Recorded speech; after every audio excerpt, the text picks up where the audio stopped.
Israel. Shalom, shalom. But Anaquam, you on mute. Time.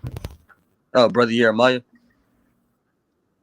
Come, we back at it. Monday Night Fire. Giving all honor and glory to Yahweh by Shema Mashiach Wamalak Yahushai.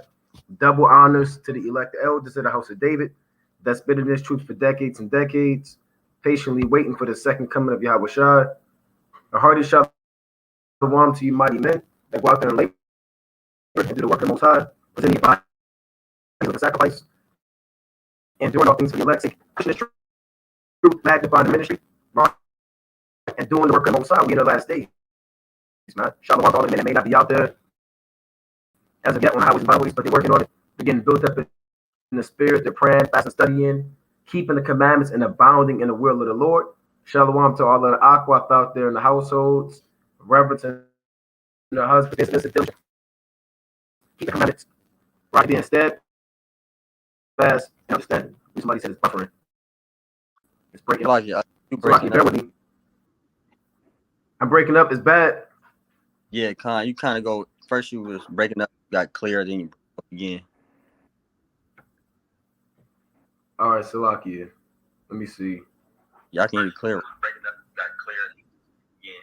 It's clear now. Con. All right, Con. Are we back? Brothers, let us know how the audio is, right? Before we actually get into it. How this sound is, right? But we back at it again. It's the topic of this Monday Night Fire, right? Prophecy, parables, and punishments on false doctrine. Right? We want to touch. This may be a two-part series we want to touch on. A brother told us, you're not going to the parables. You didn't go into it. Can you go into these things? And we've done this on a previous channel. If brothers know, we pretty much go into the parables a lot now, even on the Cold channel. I'll go to Dark Sand. We'll open up the books and we'll deal with the allegories. We'll deal with the riddles and the secrets of life. And a lot of that information and knowledge was on the previous channel. Right? This thing's cut off again. Am I cutting out? Con. All right, hold on. I'm gonna leave and come back. Con. Like the brothers going into, man, we getting into these parables. I'm gonna kick it off with this. This is Matthew, because our Lord and Savior Yahushua, he spoke in parables, man. Right? This is Matthew chapter 13 and verse. I'm gonna start at verse 15. It's like it's verse 10. Matthew chapter 13 and verse 10, and it reads, "And the disciples came and said unto him, Why speakest thou unto them in parables?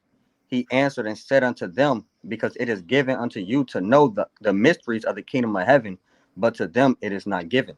Right? So everybody can't understand these secrets of the highest, these dark sayings and these parables, man. Right? Yahweh Shah was speaking, kind of above, going over their head, speaking too high for them, man. Why? Because it's not for everybody, man. It's only for the elect. Like I said, these are the secrets. You tell your secrets to your friend. Abraham was the Most High's friend, right? Everybody wasn't his friend. Everybody didn't get to understand it, right? So when you among in the gates, man, among the elders and the wise men, they spoke in code. They spoke in parables, almost like a child. Just like you got a child. A conversation sometimes be too hard for the child, man, because wisdom is being spoken, man, and that's what our Lord and Savior Yahweh Shah was speaking, man.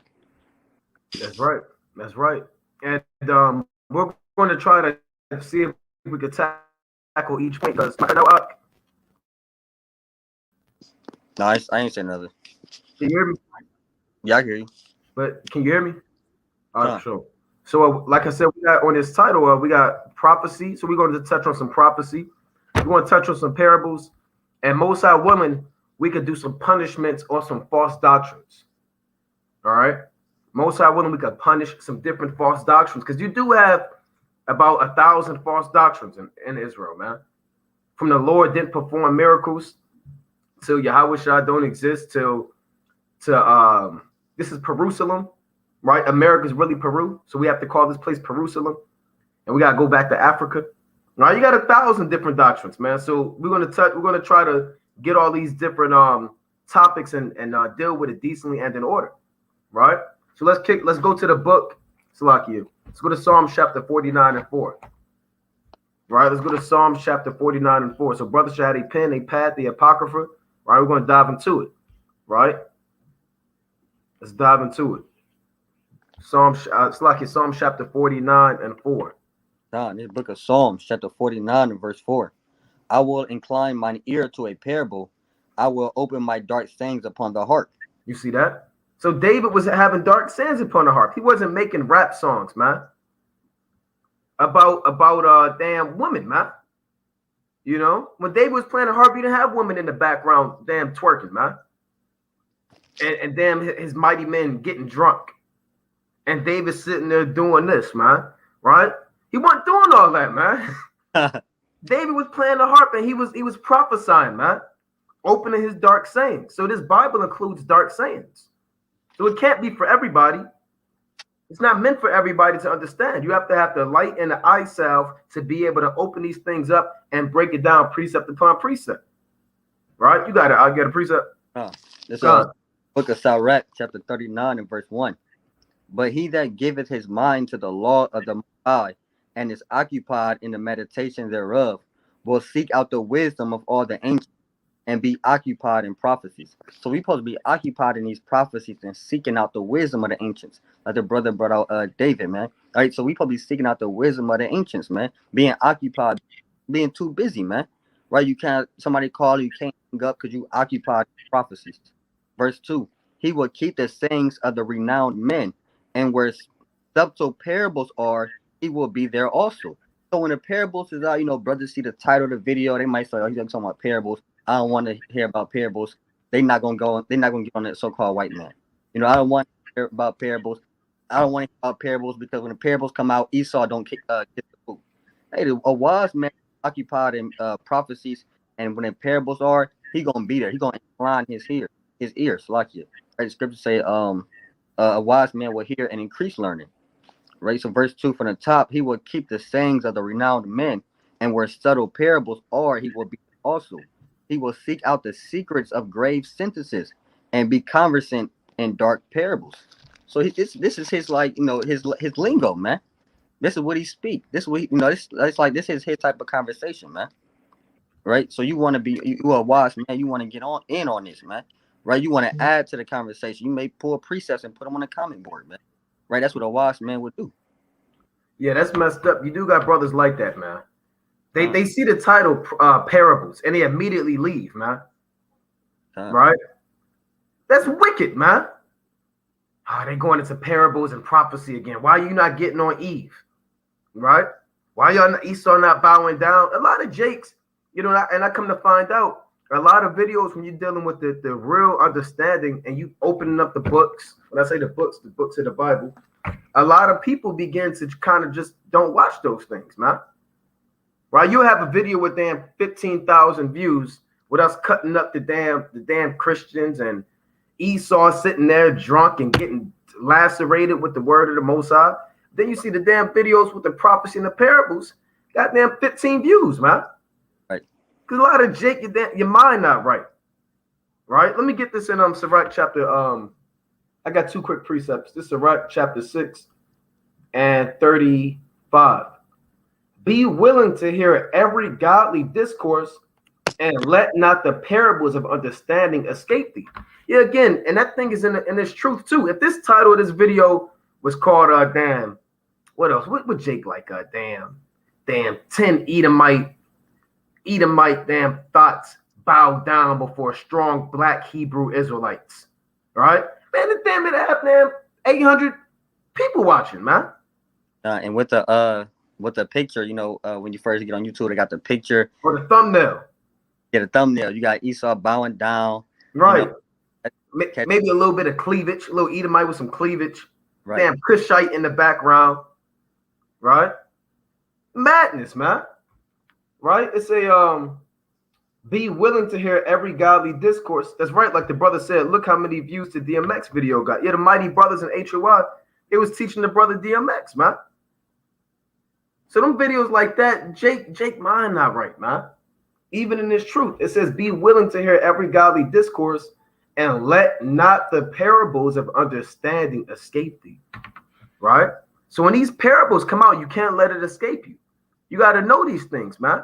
It's part of your heritage, right? This is your wisdom. This is your understanding. So when these parables are presented before you, you have to receive it and don't let it go and hoard up this knowledge and this understanding, man. Because these parables are also practical knowledge. A lot of these parables that Yahushua went into and our forefathers went into, you can apply and learn from what's actually written from the illustrated story that's being presented before you and apply these things to your life. And it's true. I have one more real quick. This Sirach chapter 1, right? This Ecclesiasticus chapter 1 and 25. The parables of knowledge are in the treasures of wisdom, but godliness is an abomination to a sinner.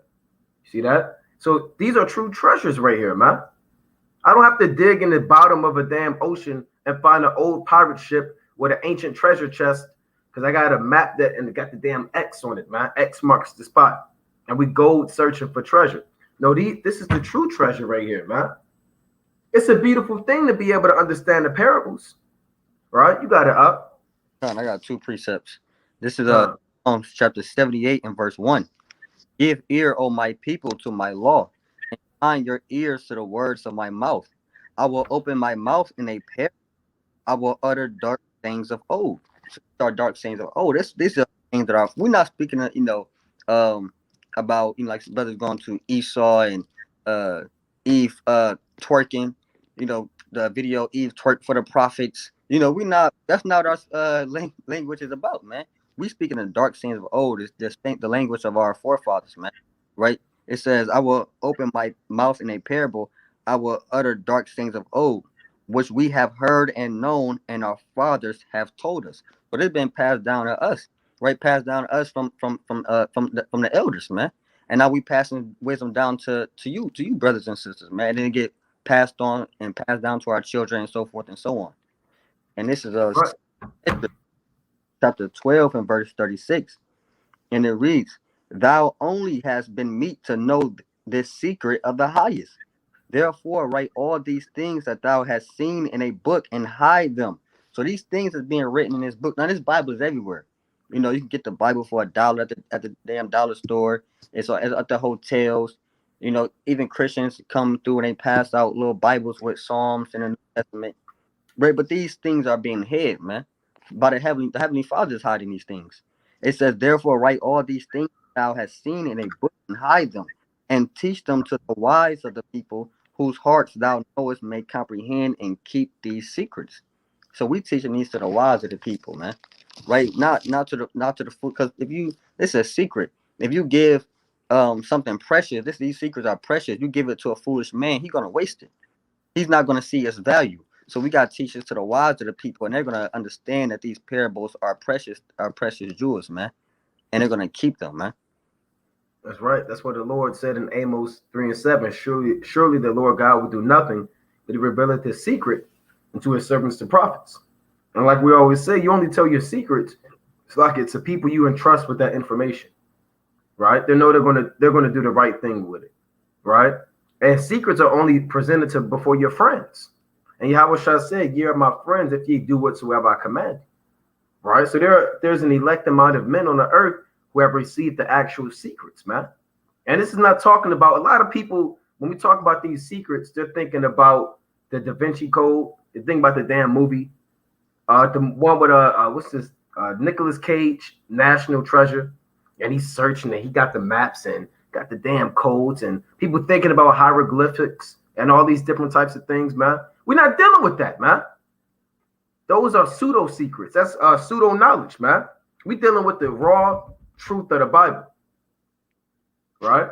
So what I'm about to present on the screen, now this is a complete list of Yahushua parables. Like I said, we did this on the previous channel, right?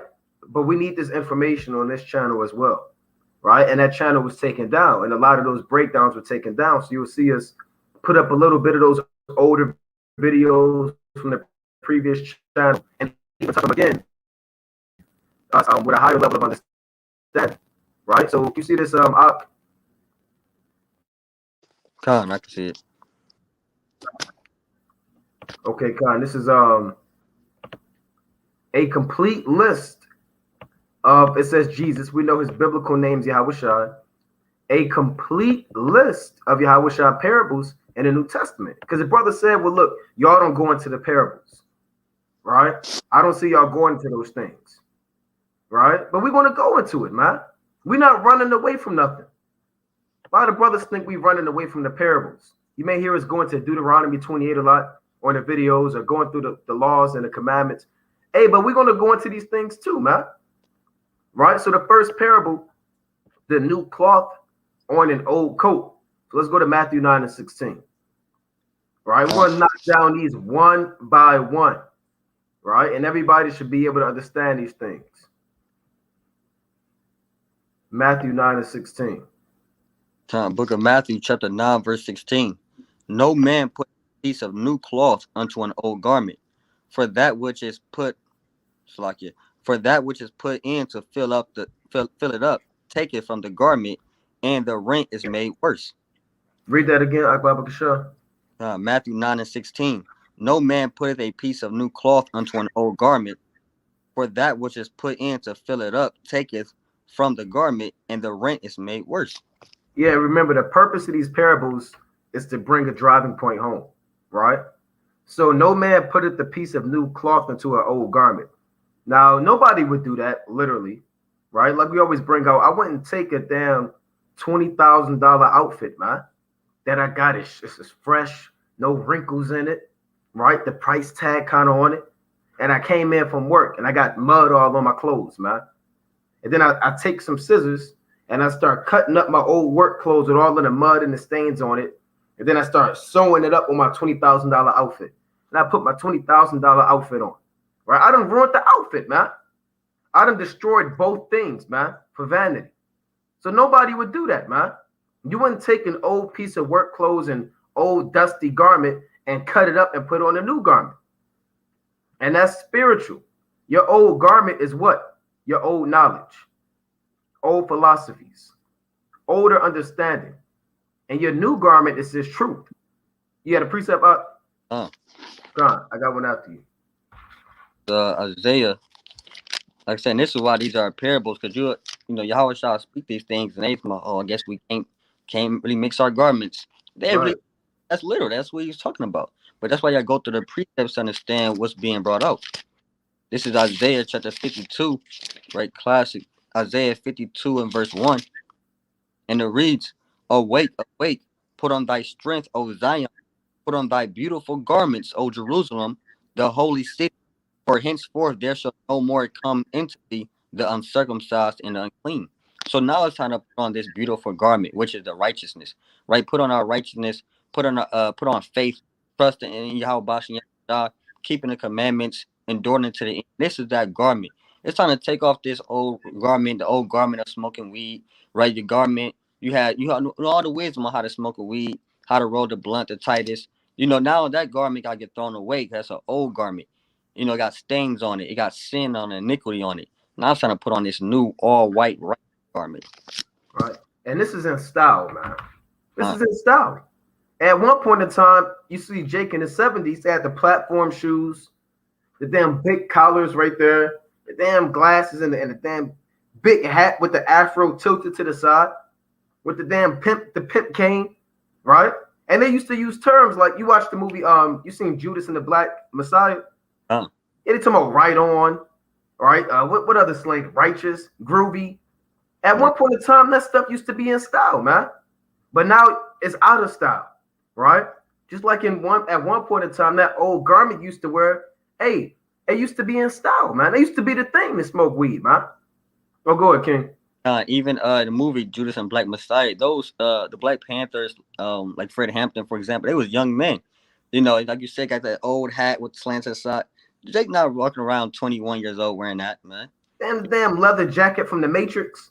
And my folks, when I was growing up, they had a damn all leather jackets, man.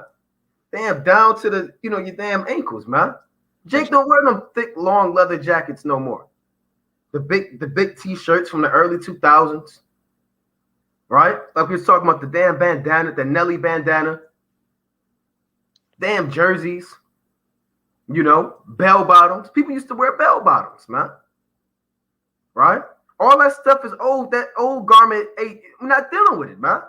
Our job is to provide the new fashion trend on the earth. We do that on a physical level. Jake do that. Jake tilt their damn hat to the side. That's the next big thing, man.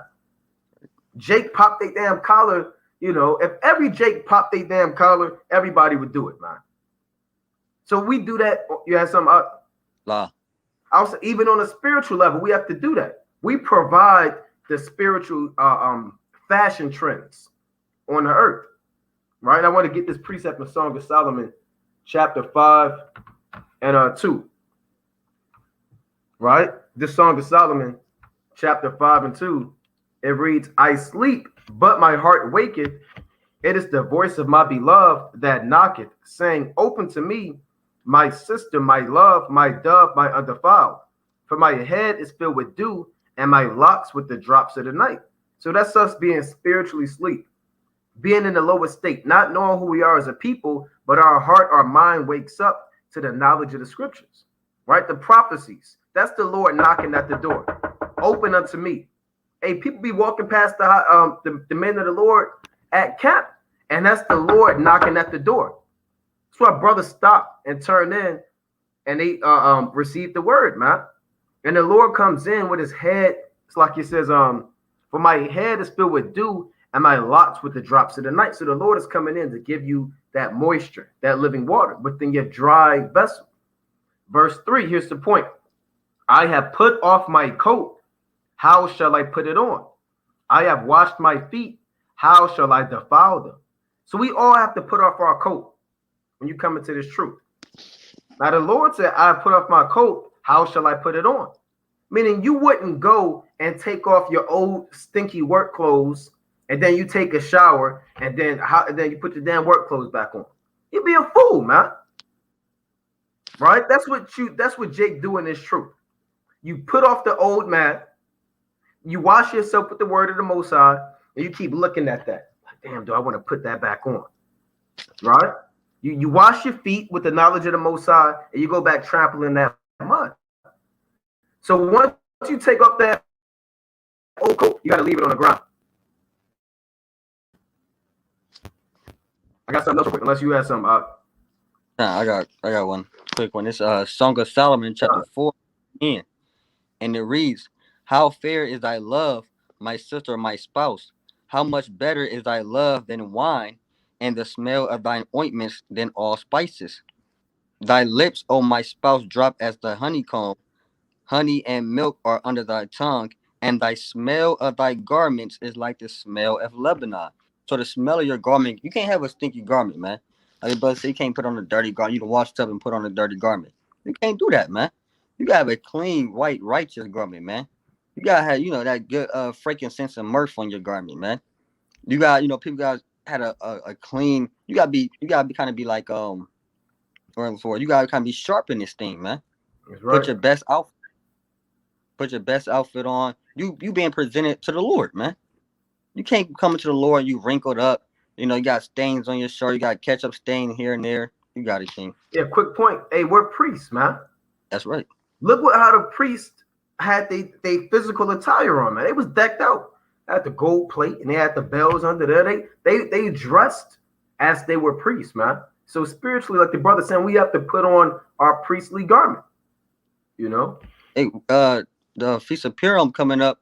When Mordecai was, at the gate mourning, hey, in his rags. When he finally, got on that, got set up on high by the Most High, he in that purple and gold garment. It wasn't wrinkled. He came out fresh, man. When you finally put on this new garment on, you gotta come out like Mordecai, man. You gotta kind of come out, fresh, holy fresh, man. You gotta come out all white, clean, new garment. You coming out to stunt. This spiritually, that's what we're doing, man. Yeah, we spiritually stunting on the heathen, man. Right, God. This is what they call flexing. That's what we doing on a spiritual level, man. That's when they see us, when we're not eating the unclean foods anymore, right? When we taking care of our family, right? According to the law, when we keeping the Sabbath day, that's us doing our thing, man. Like that movie Paid in Full, you see all out there with damn coats on, they throw money in it, everybody got their minks and stuff on, right? That's the worldly thing, man. But we're doing that on a spiritual level. All right, let me get this precept real quick.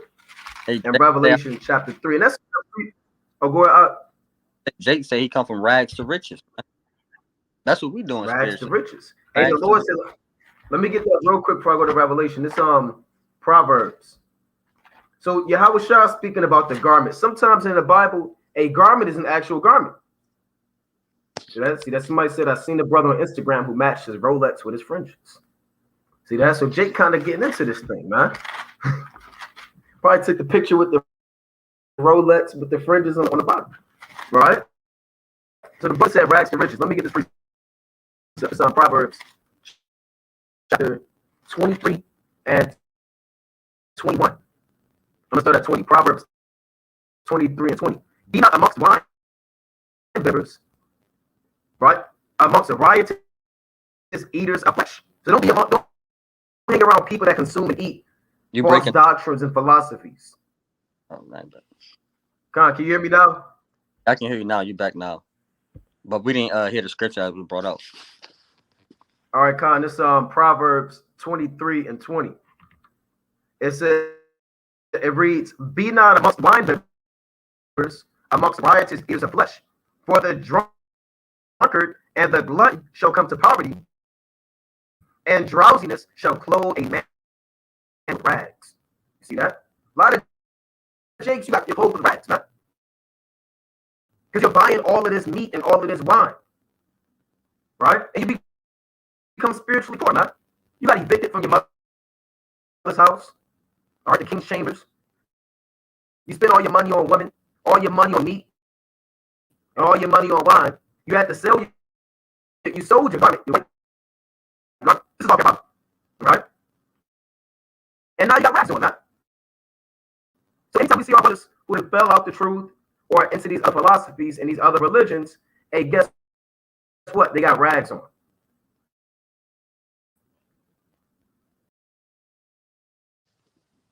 Con.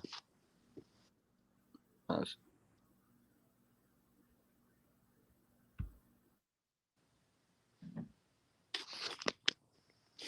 I'm gonna bring this out.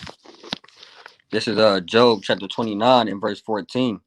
And it reads, "I put on righteousness and it clothes me. My judgment was as a robe and a diadem," right? Which is a crown. So you gotta put on this righteousness and let it clothe you, man. You'll be clothed in righteousness, right? Like brother going into, you gotta be clothed in this truth, right? Clothed in this new garment, man. So you got it, King. Con, I know brothers didn't hear that last precept. That was Proverbs 23 for those that didn't hear, and 21. Right? And we used to have rags on. Can you hear me up? Con. All right, Con, let me go to Revelation 3. We all used to have rags on, man. But now the brother, like we went into, we have to go buy this garment. Right? And it's one size fits all. Right? Let's go to Revelation. Hey, the Lord did that in the wilderness, man. The Lord said, your garment wax not old. Even as we were traveling in the wilderness. So that's on a spiritual level too. Right? Let's go to Revelation chapter 3, and let me get this real quick. So this is what Yahweh Shah means about that garment in the book of Matthew chapter 9, right? Revelation chapter 3 and verse 18. "I counsel thee to buy of me gold tried in the fire, that thou mayest be rich, and white raiment." So you have to buy these things, man. It ain't going to come easy. You're not just going to find these white garments and this new garment out on the streets, on the floor. You have to buy it. Now, a lot of Jakes saying, well, buy it. How much is it? 20,000. A lot of Jakes, they counting their money in their wallet. They checking their bank account. Stop checking your bank account right now, man. That's not what it means when it says buy this white garment, right? How do you buy this garment? By learning. By humbling your mind to receive instruction. The Lord is counseling you what to buy. Put this on, right? It's a medium, right? Extra large. I counsel thee to buy of me, Slakia. I counsel thee to buy of me gold tried in the fire, that thou mayest be rich, and white raiment, that thou mayest be clothed, and that the shame of thy nakedness do not appear, and anoint thine eyes with eye salve that thou mayest see. So you have to buy that white garment, man. Spend your money on that. Stop spending your money on wine and women, man, and buy this white garment. This is a spiritual marketplace, man. You got it. This Revelation chapter 16 and verse 15. And it reads, behold, I come as a thief. And this is written in red. These are Yahweh Shah words. Behold, I come as a thief. Blessed is he that watcheth and keepeth garments, lest he walk naked and they see his shame. So you don't want to be found naked in this thing, man. You don't want Yahweh Shah to come in and you out here in sin, right? You get the precept of nakedness. This is Lamentation chapter 1 and verse 8.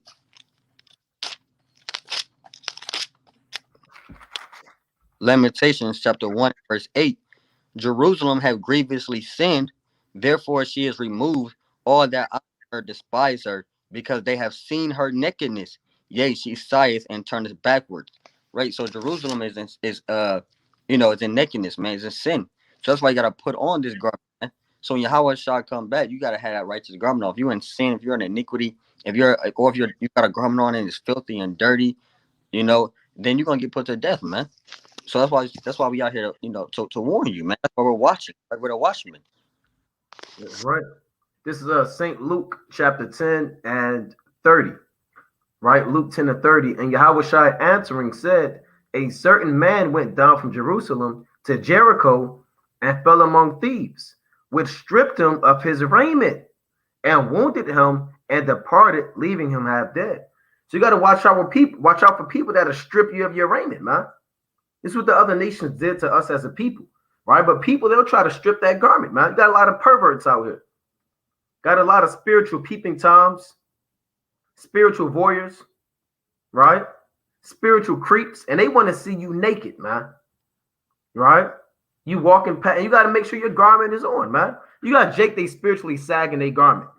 Their garment kind of half on, your damn sleeve hanging out. Keep your garment on, man, because brothers are looking to strip you of your garment. Women, they're looking to strip you of your garment. These nations, they want to strip you of your garment, man. Back in the day, they had that thing when they were pants people. Esau do that to Esau on TV. He walk around damn pants people, man. Right? Edomites do that stuff. But people are trying to do that on a spiritual level. They're trying to pull your damn garment down, man. And look at your nakedness. That's why the brother brought out, you got to keep your garment. Right? Keep your garment on and don't take it off. Don't let nobody tell you there's another fashion that's in style. I heard you got that white garment on. Why don't you take that off? Why don't you wear these fig leaves and aprons? Why don't you put these rags on? You got Kanye West. He be putting damn rags on, man. They call it like the new bum fashion. You put like a damn bummy sweater on. Holes all in the damn garment. It's all wrinkled up. And people say that's fashion. That's in style. Oh, you got a point? Because you also have, like I said, don't let nobody have that bum fashion on. Don't let nobody tell you that something came back in style, man. Right. Come back in style, man. It was old and it kind of fell off.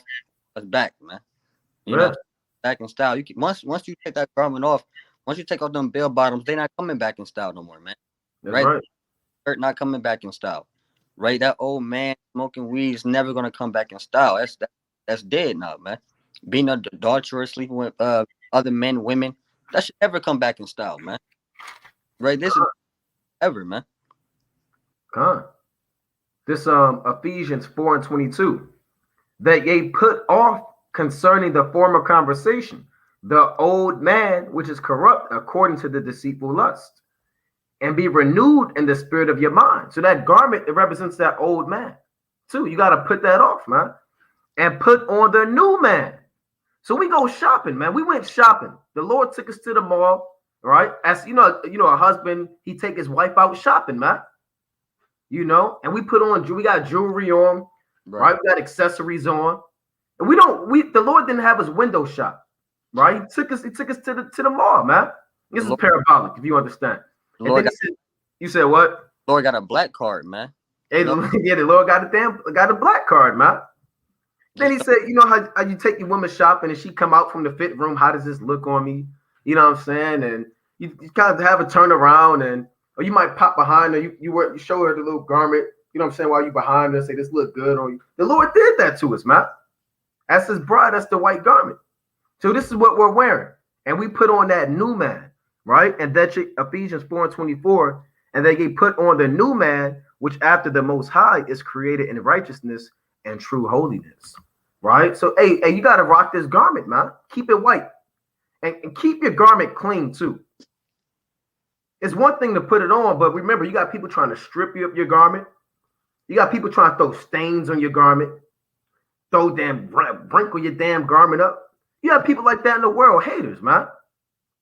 right. You know, look what this brother got on. They try to step on your damn shoes, scuff up your shoes, bump into you with some wine. Oh, my bad. They did this on purpose, man.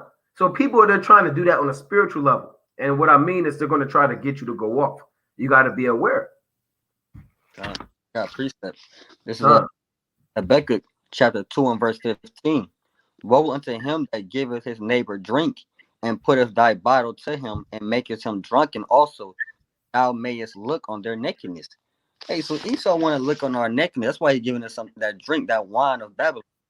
We out here getting drunk. You know, you got to, hey, Salakia, but even in the worldly sense, in the world, you go to these parties, you know, clubs, college parties. Eva get drunk on her own and just start just taking off her own clothes. Next, right. Start flashing people, man. So that's what happened. That's what happened to us spiritually. We just getting naked, man. Hey, quick point. Jake do that in the damn world when you're in a damn party, like in a damn house or something. Jake start taking off their damn shirt, man. Right. So talking about doing the damn thing, man, and wickedness. Next thing you know, Eve don't have no clothes on and Jake took their shirt off because they all drunk with this wine. You know? Yeah. That's what happened, man. Take your garment. Eve run down the street naked, man. Run over to the damn stop sign. So that's happening now. Okay. So that's what Yahweh Shah is saying. Right? So let's go back to Matthew chapter 9. And that's why the brother said it's important to go precept upon precept, man. Otherwise, you'll think this is an actual garment.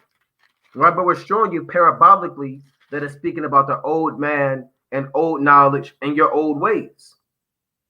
And again, like the brother said, people who may try to convince you to put that old garment back on. Like the brother said, that's getting this hot in here, spirit. So take off all your clothes. Because I am getting so hot, I want to take my clothes off, man. Right? The Lord not dealing with that, man. So let's go back to that. Con, right? Oh, you had some I was gonna bring it out, Matthew 9. Con. This Matthew chapter 9, verse 16. No man putteth a piece of new cloth unto an old garment, for that which is put in to fill it up taketh from the garment, and that rent is made worse. Right. So we show you no man would take, I'm gonna put it in layman's terms. Don't come into this truth and mix your old lifestyle with the truth. Right? That's all it's saying. You have people that do that. They'll come into the truth and they still have Christianity in their mind. All nations could be saved. There's an actual place called hell. You have to be baptized to be saved. It's another Christianity doctrine. The kingdom of heaven is going to be in the sky. You have brothers that believe that, man. Right? So don't mix that with this truth. We can go on. Verse 17. Neither do men put new wine into old bottles, else the bottles break, and the wine runneth out, and the bottles perish. But they put new wine into new bottles, and both are preserved. So it's saying the exact same thing, but now it's using wine, right? You wouldn't take, and some wines are expensive, man. Right. And these sellers, you know, there's certain places where they have these old wines from like the 1920s, 1800s, right? I believe when we went to New York a few years ago, they had this. We went to this place where they were selling wine. Some of the wine bottles, man, was over $2,000, right? $2,500. Now imagine you buy that wine that's $2,500, and you get that Taylor Port, right? You know, Jake and you and your damn Taylor Port, man. You mix your Taylor Port with the $2,500 bottle of wine. You done messed up the $2,500 dollar of wine, man. Right? Again, you cannot mix the old with the new. And a wine represents this knowledge. This wine is parabolically known as understanding or wisdom.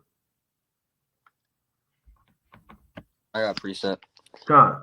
Proverbs chapter 23 and verse like it was it 21. Yeah, it's like the brother said that the bottles represent your earthen vessel. We're the bottles, and the wine is inside of us. Because bottles are made of the earth. They didn't have actual glass bottles in the ancient world. They had wine skins that they would have, right? And it was made from the beasts, and the beasts are made from the earth. You know. This is Proverbs 23 and verse 29. Who hath woe? Who hath sorrow? Who hath contentions? Who hath babbling? Who hath wounds without cause? Who hath redness of eyes? They that tarry long at the wine, they that go to seek mixed wine.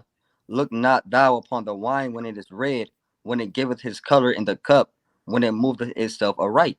Right, because Jake, you can be deceived and be persuaded, man. You kind of looking at the old man, you're looking at sin and iniquity. You looking at the wine when it is red, and it's kind of moving around. They had a wine glass in their hand like this, and they kind of move around in the cup, and you kind of get enticed by that, man. Right? You're a woman in the truth, but you kind of looking at the other sisters, that's wearing pants, and the pants fit her curves just right, and now you're trying to make an excuse, man. Well, I don't think Deuteronomy 22 and 5 really talking about that. Try to find a congregation that says you can wear pants. I don't follow WFI anymore. They say the sister got to dress modest. So that's that mixed wine. Same thing with the brothers. I think we still smoke weed. It comes from the earth. So that's you looking at the wine while it is red, man. And because you want to, you kind of still want to be in the world, man. That's right. That's right. Let me go to Song of Solomon chapter 8, man. Right. Let's go to Song of Solomon chapter 8. And I'm going to read verse 3. I'm going to read 2. Song of Solomon 8 and 2. I will lead thee and bring thee to my mother's house, who will instruct me. I will cause thee to drink of spiced wine of the juice of my pomegranate. So the spiced wine is his knowledge. Right? Yeah. So you have to go out. No, I was saying you was breaking up. I didn't even hear the scripture. Song of Solomon 8 and 2. Can brothers hear that?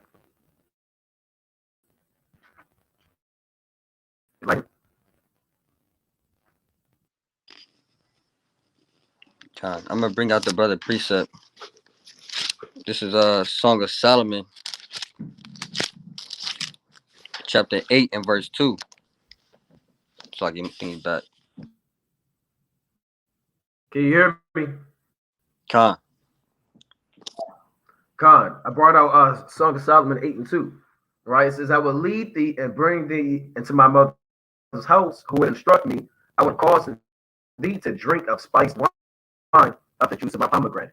So that's the spiced wine. The spiced wine is parabolically known as wisdom, knowledge, and understanding. Right? So when you come into this truth again, do not mix the old wine with the new wine. Don't mix up. Hey, don't do that, man. Eve, you're coming to the truth. You mix that nigga woman spirit, and you're trying to be the Proverbs 31 woman. Then you try to kind of mix it with the old woman, man. You the truth. You come in with this worldly mentality. You still in the club, right? You're holding blunts. Now you're an Israelite in the tribe of Judah, right? It don't work like that, man. You cannot mix the old and the new.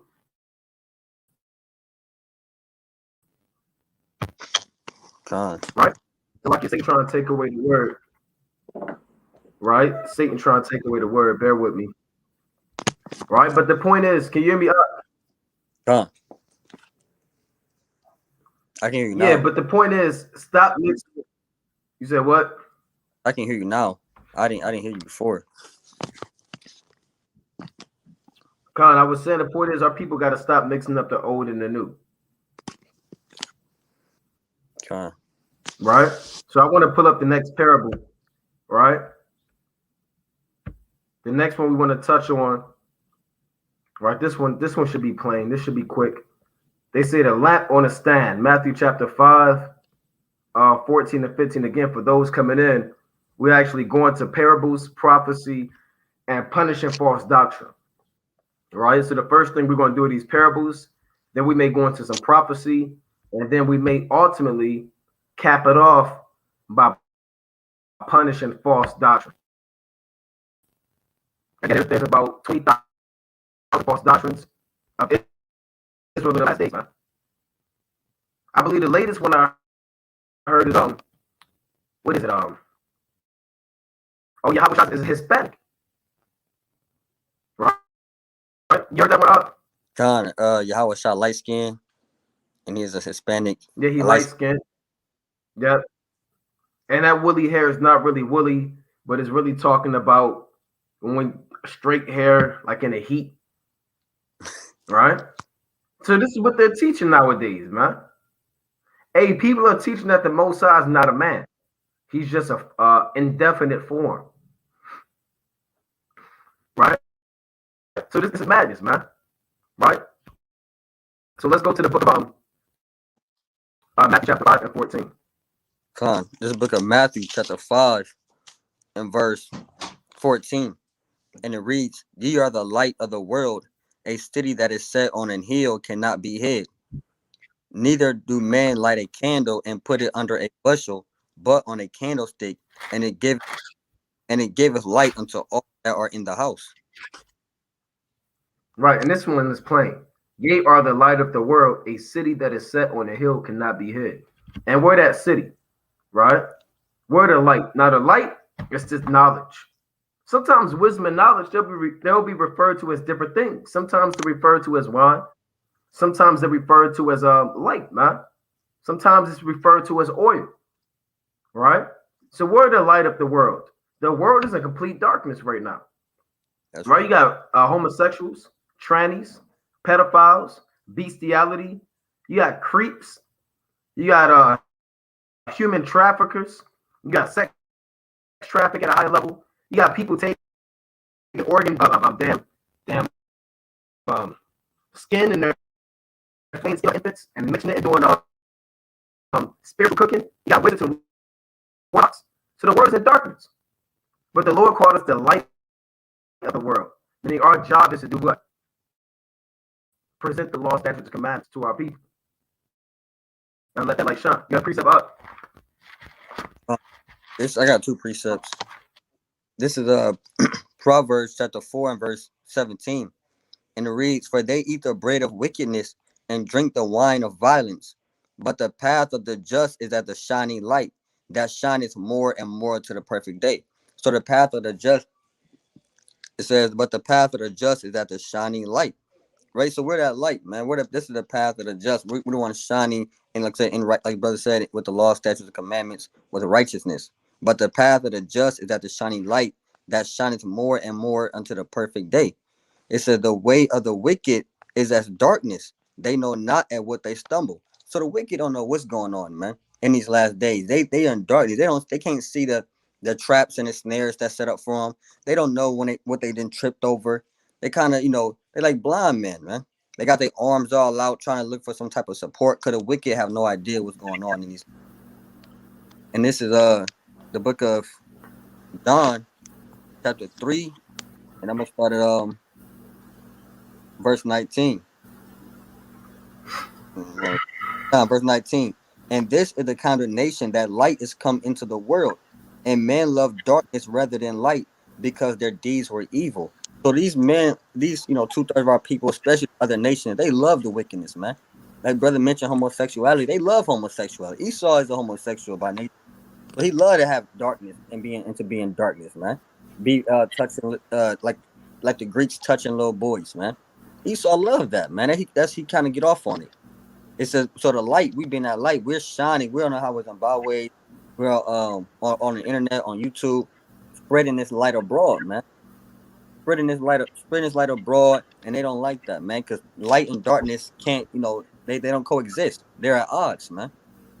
So it says, "For everyone that doeth evil hateth the light, neither cometh to the light, lest his deeds should be reproved." So if you in darkness and you love the darkness, you know, you come alive in the nighttime, you're not gonna come into the light because you're gonna be exposed, man. You're gonna be exposed to the power and spirit of Yahweh Bashmi outside. That's right. Can you hear me? Come. Yeah, like the brother is saying, man, we represent the true light, the understanding, right? And the light represents the law, right? Proverbs 6:23, for the commandments and light, and the law is light and reproofs of instruction are the way of life. Right? In these other nations, Esau, he's like a nocturnal creature. He prevails in the darkness. There are certain creatures they can only dominate as predators if it's nighttime, man. You got owls and foxes and certain wolves. They only come out at nighttime, and they have the advantage, right? And sometimes when you're in the darkness for so long, your eyes begin to adapt to the darkness, right? You feel your way around, right? But then when that light comes on, sometimes it takes you a minute for your pupils to adjust to the light, man. Right? And that's how it is with this truth. Sometimes when this truth is presented to us as a people, it takes a minute for our eye or our mind to get used to this light because it's bright, right? And I want to get this in Psalms chapter 119 and 105.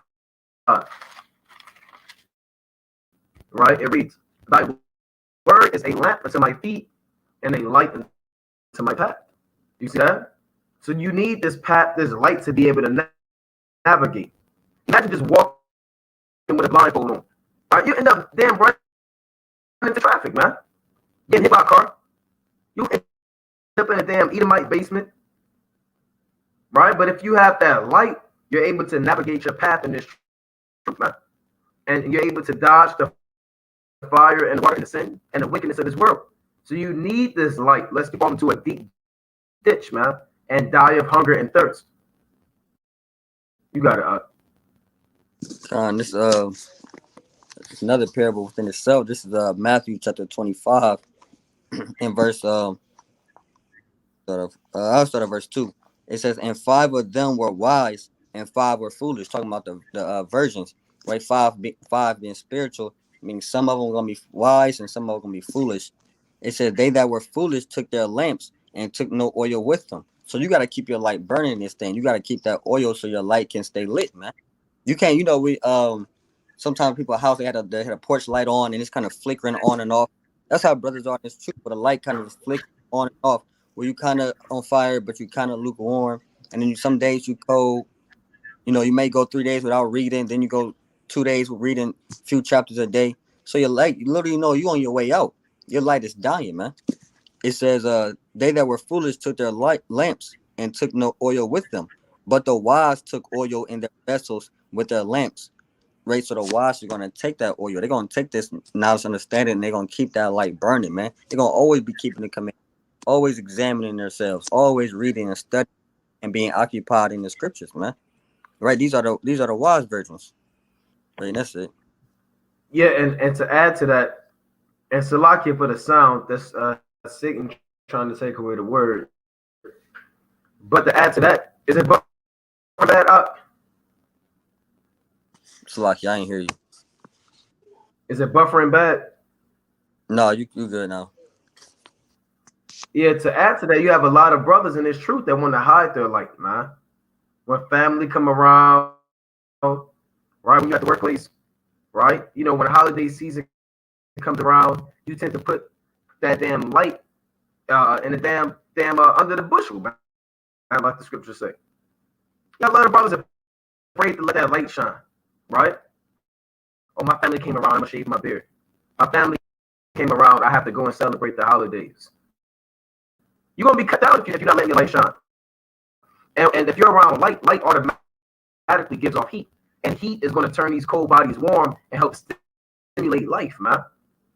Right? That's why I tell you in John, let me get this precept real quick. In John chapter 1. Right, this is John 1 and 4. Right? This book of John chapter 1 and 4, it reads, "In him was a life, and the life was the light of men." You see that? So that light of men is actually the life. So we have that light in us, or that life in us. And that light is the light that the people need. You know? You got that. Like you. I ain't hear you. No, go ahead. You got it. All right, come. This is classic one. This is Proverbs 6 and verse 23. Proverbs 6 and 23 says, "For the commandment is a lamp, and the law is light, and reproof of instruction are the way of life." Right, and this is the way of life, right? The reproof, man, and that's why people don't want to come into the light, man, come into the truth, right? That's why people are, like I said, brother said, they scared of shining light. You messing with a worldly Eve, she come around, you tuck your fringes in your pants, so you don't want to let your light shine because you're ashamed, man, right? So you can't be ashamed to shine your light, man. This is a glorious and a beautiful light. It says, verse 23, "For the commandments is a lamp, and the law is light," man. So we keeping the law, statutes, commandments, and the faith in Yahweh Shah. That's our light. That's what we have to shine unto the people, man, unto our people.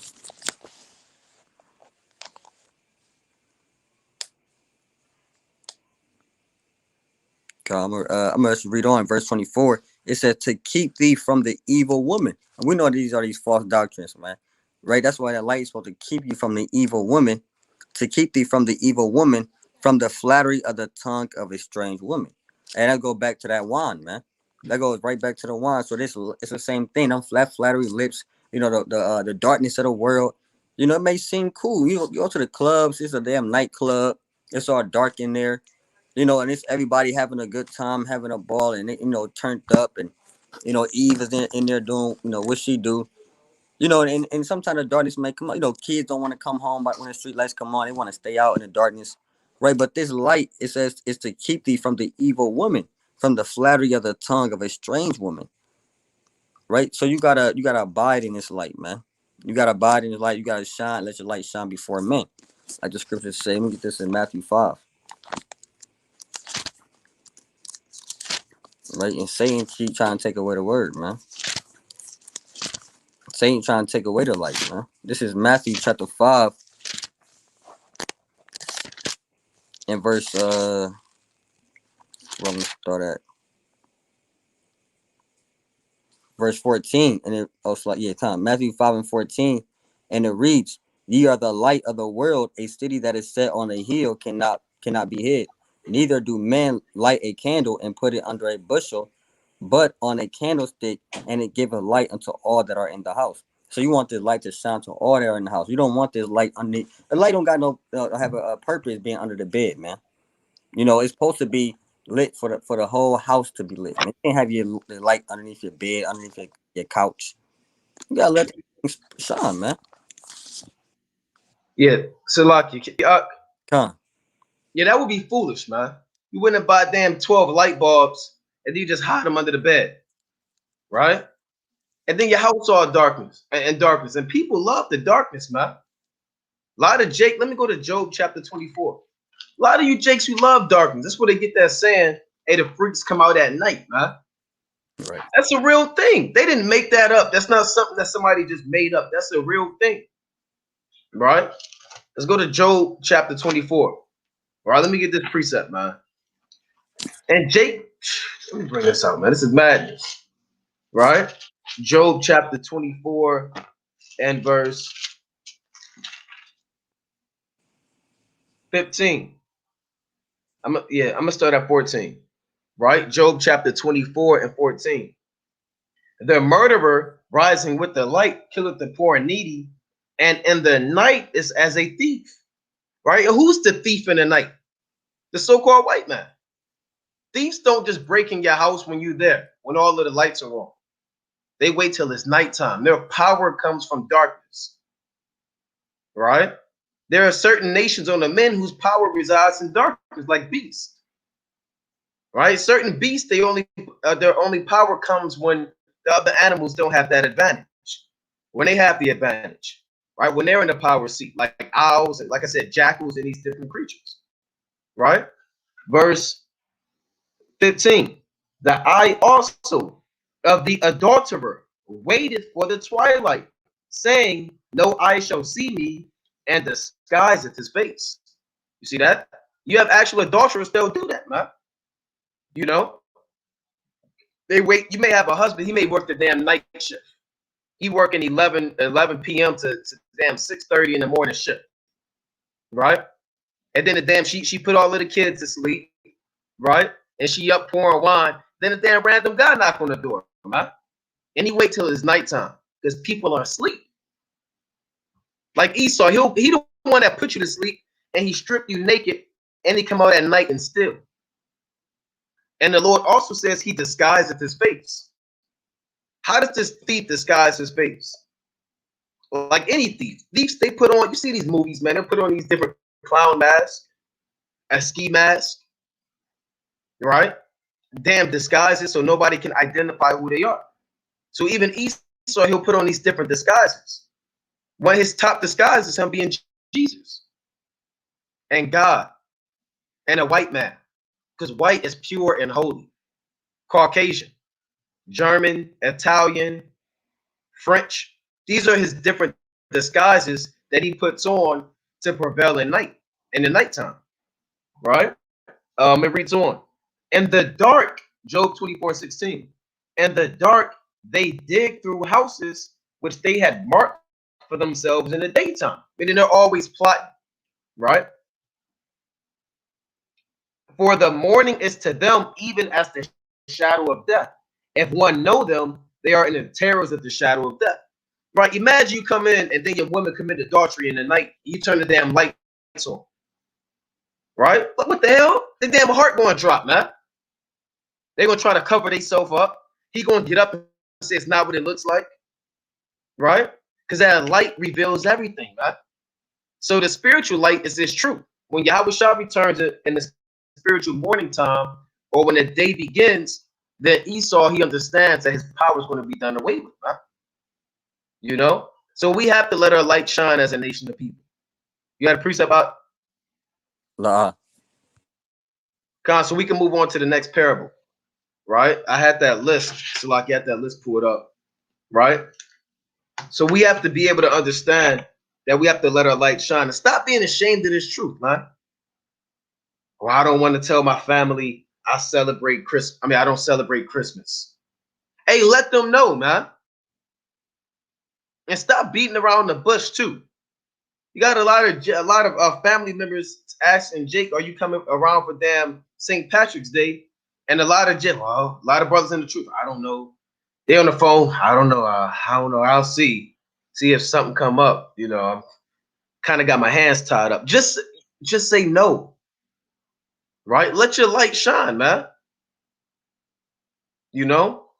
And in certain houses, they got the damn light switch that dims. You know what I'm talking about? It kind of dim.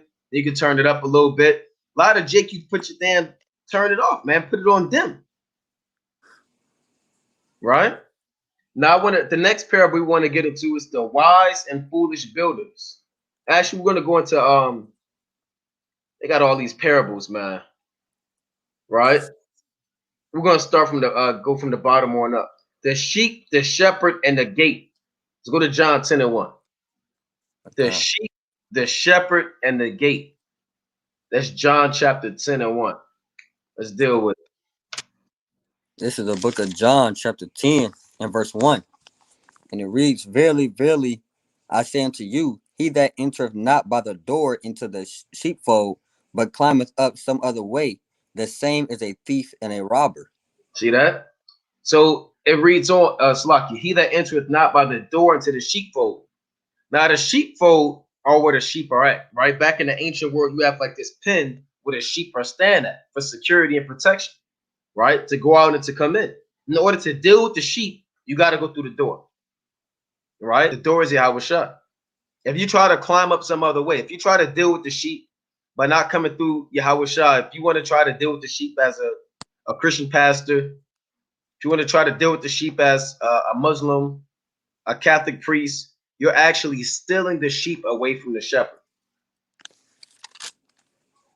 I got a precept. Con. This is Revelation chapter 3 and verse 20. And it reads, Behold, I stand at the door and knock. If any man hear my voice and open the door, I will come into him and will sup with him and he with me. Right? So Yahweh Shah is at that door knocking. Right? Knocking, asking us to open the door coming to this truth, asking us to let him in so he can sup with us, man. So you can't go no other way. You can't, come through the window. Yahweh Shah the door. You gotta go through that door. You gotta go through Yahweh Shah. Right? So you got Yah only Israelites. They're not answering at the door, man. Yahweh Shah knocking, asking them to come, to come through the door, let them come in.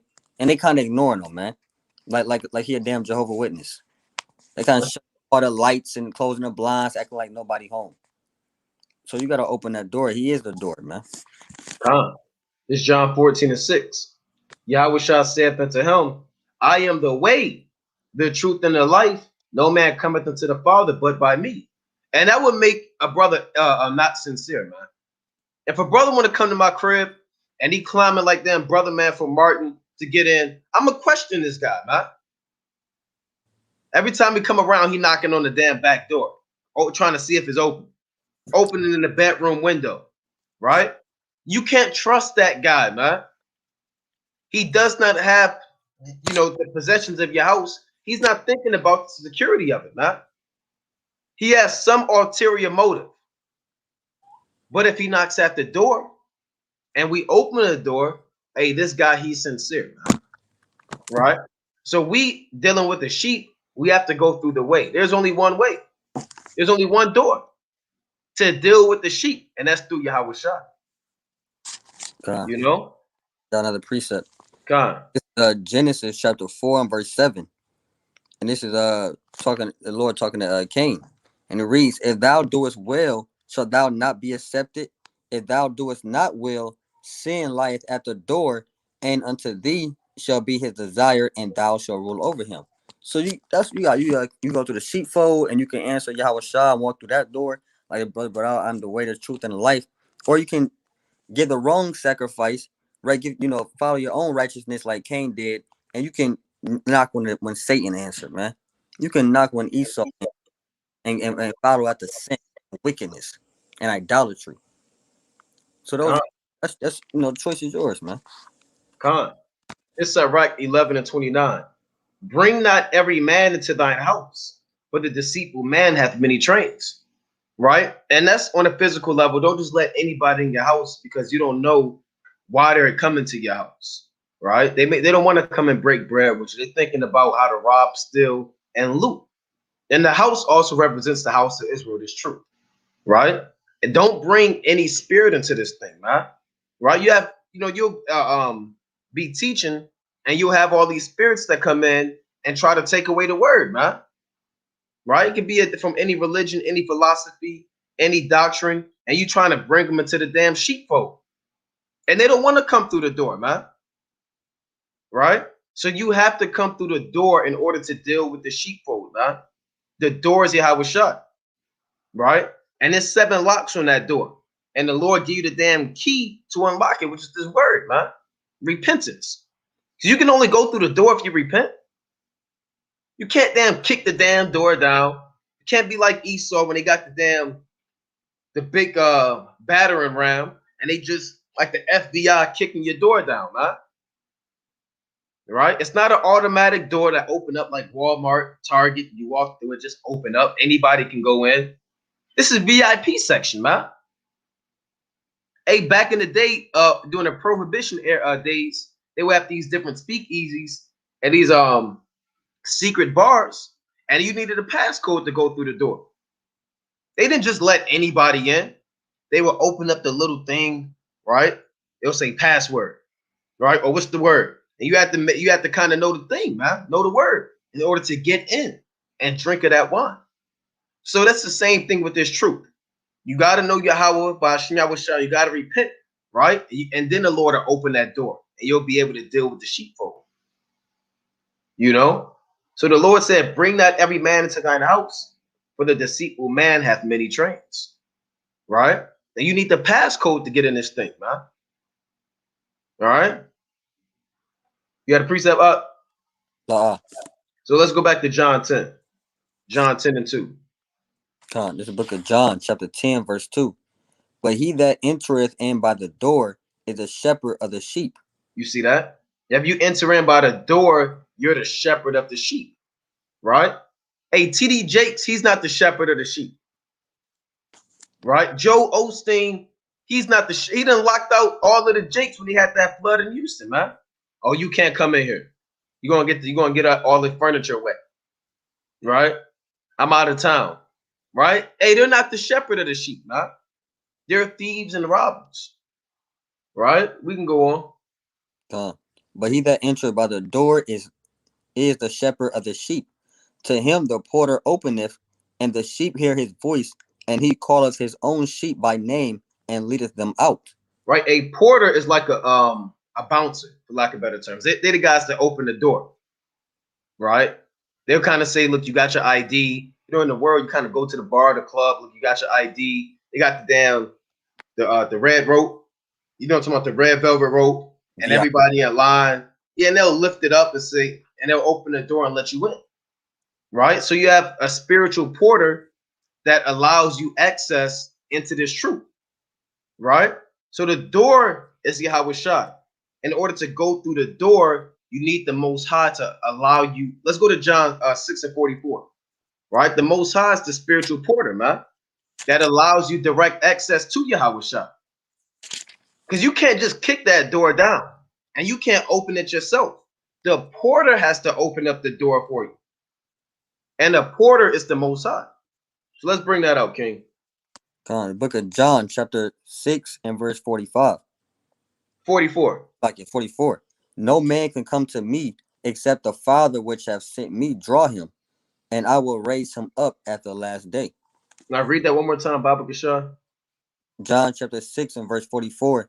No man can come to me except the Father which hath sent me draw him, and I will raise him up at the last day. So you can't come through the door unless the Father brings you to the door, man.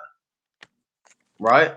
It don't work no other way. You can't just say, well, I feel like believing in Yahweh Shai. The Lord has to pull you and draw you to the door. Give you the concordance, the address. Hey, this is where it's going to be at. This is where the sheepfold at. Right? He'll give you the address spiritually. Then you kind of pop up and say, where you been at? Then he'll open the door and you'll have access to the sheep. Because the Father is what pulls you to Yahweh Shai. And Yahweh Shai just said that no man can come to me except the Father draw him, and I will raise him up at the last day. Got precept. God. It's a Song of Solomon, chapter 1 and verse 4. Draw me, we will run after thee. The king hath brought me into his chamber. We will be glad and rejoice in thee. We will remember thy love more than wine.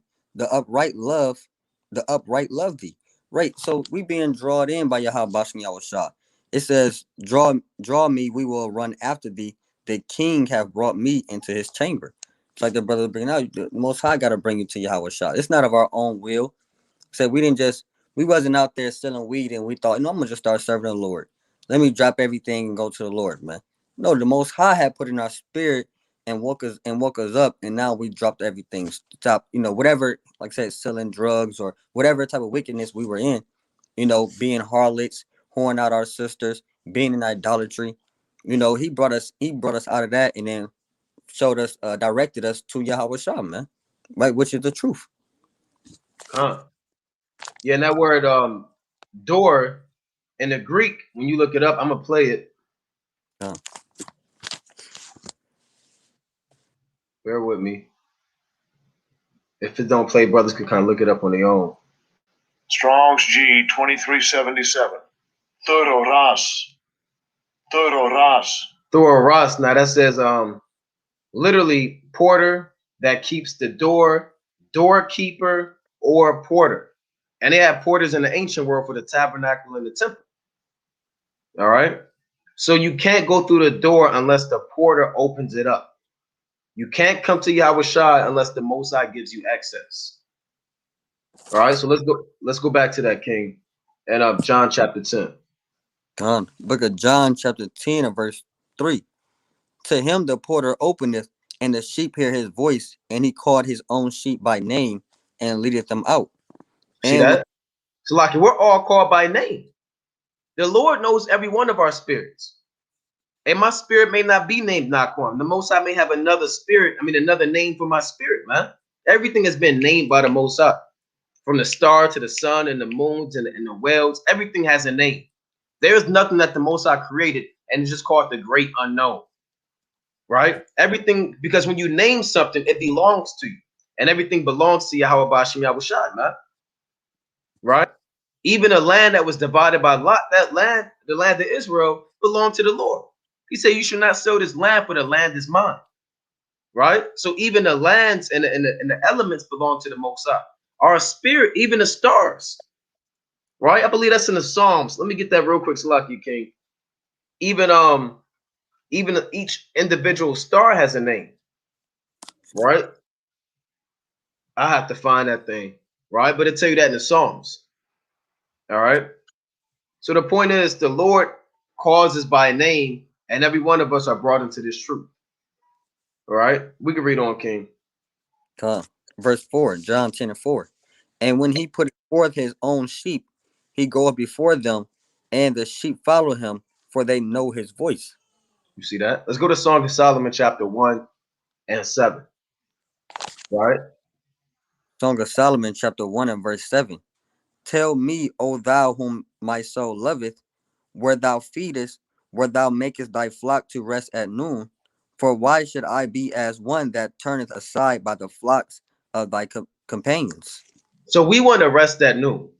This is a petition, right? As sheep asking the Most High via Yahweh Shai, how do I rest at noon? Right? Where can I get shade? When there's times of trouble and massive adversity and affliction and distress on earth, how can I be saved? Right? This is parabolic. The noonday represents the heat of the day, right? The danger and destruction. So tell us how to be delivered. Go on. Verse 8. If thou know not, O thou fairest among women, go thy way forth by the footsteps of the flock, and feed thy kids beside the shepherd's tent. See that? So we have to follow the footsteps of the flock. If you want to be delivered, you have to follow the footsteps of the flock. Who are the flock? The Lord said, the flock of my pasture are men. The men of the Most High in His truth. If you're looking for answers on how to be delivered, look at the examples the Most High gave you. Look at Jeremiah, Daniel, Ezekiel, Hosea, Haggai, John the Baptist, ultimately Yahushua. And come into the shepherd's tents. The shepherd's tents are these different books of the Bible. Right? When you open up the book of Daniel, you're dwelling in his tent. Right? When you open up the book of Genesis, that's the tent of Moses. When you open up the book of Romans, that's the tent of the Apostle Paul. And inside of these tents, you're being fed. You have a place to rest. It preserves you from the heat, from predators and wild lions, wild beasts, wolves, and you're able to be there and be at ease. Right? And the brother, the water for that, the brother J.K. pulled Psalms 147 and 4. He telleth the number of the stars. He calleth them all by their names. And don't let the so-called white man tell you you could buy a star and name it. He'll tell you that, man. He used to have commercials about that back in the day. Or you could buy these stars and you can name them. Right? The Lord already named it, man. Hey, the Lord named the animals already. But the so-called white man want to come around and change the names. I'm going to call this canine so-and-so. Feline, they got these damn Latin names. Right? Damn Homo erectus. Right? Trying to be the Lord, man. You got to Can you read on Song of Solomon? No, we can go back to John 10 and 4. This book of John, chapter 10, verse 4. And when he putteth forth his own sheep, he go before them, and the sheep follow him, for they know his voice. Yeah, we follow the Lord, man. It's something about this truth. We just followed it, man. It just made sense. We didn't have to go in a damn a seminary school for 15 years. Something about this Bible and how it's broken down to us, it just resonates with our spirit, man. It's like an old song. How you had that old song you used to hear back in the day, like, damn, that kind of like that thing, man. You start tapping your feet to the beat, kind of start nodding your head, That's how this truth is to us. We know the voice. Let's go to John 15 and 26. Right? John 15 and 26. Book of John, chapter 15, verse 26. But when the Comforter is come, whom I will send unto you from the Father, even the Spirit of truth, which proceeded from the Father, he shall testify of me. Right? And ye also shall bear witness, because ye have been with me from the beginning. See that? The Lord, that's not talking about the beginning of his ministry. That's speaking about the beginning and the creation. You have an elect amount of spirits that have known Yahweh Shah from the beginning. When the Lord charged these spirits what to do on the earth, they know that voice because Yahweh Shah created those spirits. Right? Even the demons, they knew the voice of the Lord. Right? And they ran to him and they bowed down to him. The elect, they know this voice, and the voice comes through these scriptures right here. Right? You had a precept up, or you want to keep going? This is Revelation chapter 14. Come. And it reads, I'll start at verse 1. Revelation 14:1. And I looked, and lo, a lamb stood on the Mount Zion, and with him 144,000, having his father's name written in their foreheads. And that's not literal. They don't, they don't got a headband from Etsy that say Yahweh on it or Yahweh Shah. The name written on their foreheads, meaning that the name who he represents is embedded in their minds, man. Right. Verse 2. And I heard a voice from heaven as the voice of many waters, and as the voice of a great thunder. And I heard the voice of harps harping with their harps. And they sung as it were a new song before the throne and before the four beasts and the elders. And no man could learn that song but the 144,000 which were redeemed from the earth. Right? So you gotta, be a part of this elect number, man, to really dance to this song and tap dance to this song, man. Everybody not gonna get this song. This song ain't for every black person on the earth, every Hispanic on the earth, Native American. This is for the elect of those men, right, and women, and well, Revelation 14 speaks about the men, but the elect of those of the nation, man, to get this song, man, dance to this, right? It's like when you're in the world and you listening to I don't know, a conscious rapper, you listen to J. Cole, and you kind of think it's fire, man, but then your friend kind of think it's boring, or he don't. He rather listen to Gucci. That's how this is spiritually, man. This song is beautiful. They rather listen all nations. They rather listen to Christianity. They rather listen to the song of Allah. Right. Right. I want to get this in John chapter 15 and 16. Ye have not chosen me, but I have chosen you and ordained you that ye should go and bring forth fruit, and that your fruit should remain.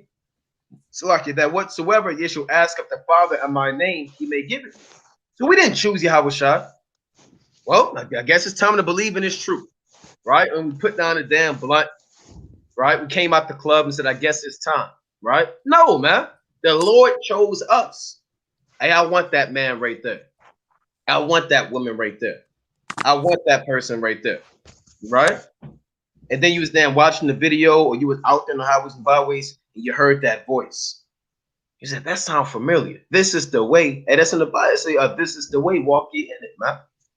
Isaiah 30 and 20. We need to turn to the right hand and we need to turn to the left. So the Lord chose us and ordained us. Now you look up this word ordained. Let's look up this word ordained in the Greek. Right? The Lord ordained us. So bear with me. Strong's G 5087. Tithemi. Tithemi. This word ordained, it means to establish, ordain, to set or put. Even when you look this, let's get this actual definition. To make someone, this is the definition of ordained. To make someone a priest or a minister, to give them holy orders. So the Lord called our spirits and made us priests. Stripped us off that garment, right? And put a mitre, a diadem on us, spiritual turban, spiritual garment, man. And we know the voice of the Lord, right? And it's like you can be away from somebody for years, man. But then let's say you like an 80-year-old man and you had a best friend when you was like 5 or 6, right? and you ain't seen them in so long time, you can hear their voice, right? They'll call your name. They're like, "Hey, Thomas." You're like, "Oh, I know that voice." Now it can be 80 years, man. It could be 60 years, but something about you, you kind of like, that sounds familiar. Who is that? Oh, that's so and so. And then you go and run and meet that man. That's how it is with this truth, man. Right? It's been 2,000 years, well over 2,000 years, and you still remember that voice. Something about this truth. I've been missing that. What is that? Oh, that's the knowledge of the Most High. And you kind of come back home in this thing. You got it, Yaradon. It's Ephesians chapter 4, verse 1. I therefore, the prisoner of the Lord, beseech you, that ye walk worthy of the vocation wherewith ye are called. Right? Yahweh Shai, the Heavenly Father, Yahweh Shai, he called us to do his work, right? And put our hands to the plow and not cease from our labor. Right? This is our calling. You got Jake say, well, my calling is play basketball. My calling is play, football, move a brick. My calling is, be a Mac. Jake got a lot of folly, right? But the Most High, he called us to do this work, right? Called us to break down the parables, right? Go over this, go over that, here a little and there a little, right? So that Israel may be edified. And you have to like your calling, right? You shouldn't be upset that the Most High called you to do this, right? You don't want to be ungrateful, Huh? Hey, this is love at first sight, man. This is soulmates. A lot of people talk about soulmates. Do you believe in soulmates? Do you believe in love at first sight? Yes, we do, man. On a spiritual level. When we see Yahweh shine his word, it's love at first sight. Right? We're hooked. We're addicted. This is a soulmate spiritual, like the brother was saying, man. Now that word, I'm gonna have to hook this up again. But that word vocation, when you look it up, it means a divine invitation to a heavenly calling. Right? You see that? So we can go back to that unless the brother has something in the book of John. Right, we back in the book of John. Kind of book of in verse 4.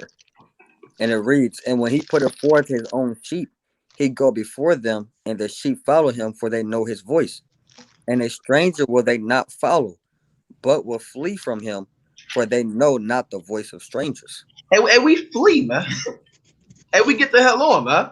Like these you got a kid, and then this is a big van pop up on them. Say, I got some candy.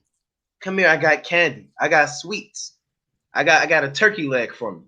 Hey, if you got a wise son, he gonna do his thing, man, and get the other way and keep it moving. Right? That's how we are, man. When other philosophies and doctrines are presented before us, we flee. That's right. And get moving down the street, man. Yeah, I was about to use the same example because you'll see that in SVU. It was a few episodes, a couple episodes. Kids, they'll walk towards the van. And there's other episodes they say, nah, stranger danger. Right. So when it comes to the truth, spiritual, right, through your spiritual lens, we can see that, hey, we can't walk up to the stranger. Right. We gotta keep it moving, go the other way. Because at the lips of the stranger, or like you say in Proverbs, the 3rd chapter, or the 5th verse. Let me bring it out. Slide here. That's right. And you got to say that spiritual stranger danger, man. Hey, when you say that, people come and help you out. They rescue you, man. Yeah. A damn red whistle. What did they be calling it? What? I thought they be blowing that whistle. That's right. Everybody hear you. This Proverbs 5:3. I'll start at 1. My son, attend unto wisdom, and bow thine ear to my understanding, that thou mayest regard discretion, and that thy lips may keep knowledge. Right? For the lips of a strange woman drop as in honeycomb, and her mouth is smoother than oil. Like the brother was saying, that van pull up, they got a whole bunch of things for you. Right? They got a box of kittens, they got lollipops, they got Pokemon cards, they got Yu-Gi-Oh cards, they got a little flat screen in there. You got some shoes, you got stuff, hats, gloves, You know, trying to Damn, anything to try to huh? damn Rolex, naked woman, right? Damn Jake, like damn AirPods, Yeah. you know, all types of stuff, man. Hey, and Jake, certain Jakes, they say, all right, tell me more about that. And other Jakes, they keep it moving. Real quick, it was an episode of Everybody Hates Chris, and that Jake, he got duped because he said, look, take this leather wallet. It's like a premium, superb leather wallet, right? And he ended up getting duped, you know, kind of just lost everything. That's right. I was gonna say, man, you know, Satan told Yahweh Shai in Luke chapter 4 and down, all this power will I give thee, and the glory of them, if thou bow down and worship me, all shall be thine. And guess what? Who's a stranger to us is not a stranger to the 2/3, right? So when this voice is presented, meaning this truth is presented before the 2/3, they flee from it, man. Because Yahweh Shah said, I never knew you. Depart from me, ye that work iniquity. Because you're strangers to this truth. We're strangers to false doctrine. They're strangers to this truth. So the same way that we flee from lies and philosophies, they flee from Yahweh Bashim Yahweh Shai, man. When Yahweh Shai calls and says, repent, right? And come back to the fold, guess what they do? They move on. Who is that? And they flee from the king and say, we have no king but Caesar. You know? Somebody said, Joshua said real quick, Salakia. Joshua said, like that dude from Family Guy, you know, that pedophile. Right. Always come here. I got something for you. And he got like a million tricks up his sleeve. Yep. And that's how these other nations come with their doctrines and they strange women. Come here. I got something real quick for you. Hey, if you go to Islam, you get 40 virgins. They make it sound real sweet. They dress it up and you get 5 boy servants too. You know, they trying to sell it to you, trying to make you get into that thing. Right. But if you wise and you know your father is calling you, you're going to look the other way. You say, look, I got to go to my father. I'm going to make haste. I'm going to run to him. And that's what the scriptures say. Somebody got it. I'm going to look for it. Let me bring this up real quick. This book of Genesis, chapter 3 and 13. And the Lord God said unto the woman, what is this that thou hast done? And the woman said, the serpent beguiled me, and I did eat. The serpent beguiled me, man. A lot of brothers get beguiled. The serpent was calling. Now, it really wasn't the serpent. It was Satan tempting her through the serpent. And the voice of Satan is what people love, man. They love that thing to entice you, right? So the serpent beguiled Eve, similar to how a lot of our brothers get beguiled by these other strange women whose lips drop as a honeycomb, right? But at the elect men, they're going to hear that voice and flee from it. Hey, back in the ancient Greeks, they had a thing called a siren. Now the siren were like mythological women that were like half beast, half woman, but they had so-called beautiful voices, right? And they would sing to these different sailors, and these sailors would be driving to a certain island, but all of a sudden, or sailing to an island, then they'll hear these voices, and they'll get captivated, and they'll get allured, and then all of a sudden, they damn try to go see where that voice is coming from, and they crash in the shipwreck, like the scriptures say, man. You know? So you got to watch out for this thing, man. Hey, like the old saying, remember curiosity killed the cat. Con, I got you got it. This is Genesis going into Joseph. This is Genesis 39 and verse 8. And it reads, but he refused and said unto his master's wife, behold, my master, what if not that my master would not what it is with me in the house, and he hath committed all that he have to my hand. Right. So Joseph was blessed in Egypt. Right. The Egyptian king had, gave him access to whatever he wanted in Egypt. Verse 9, there's none greater in this house than I, neither hath he kept back anything from me but thee.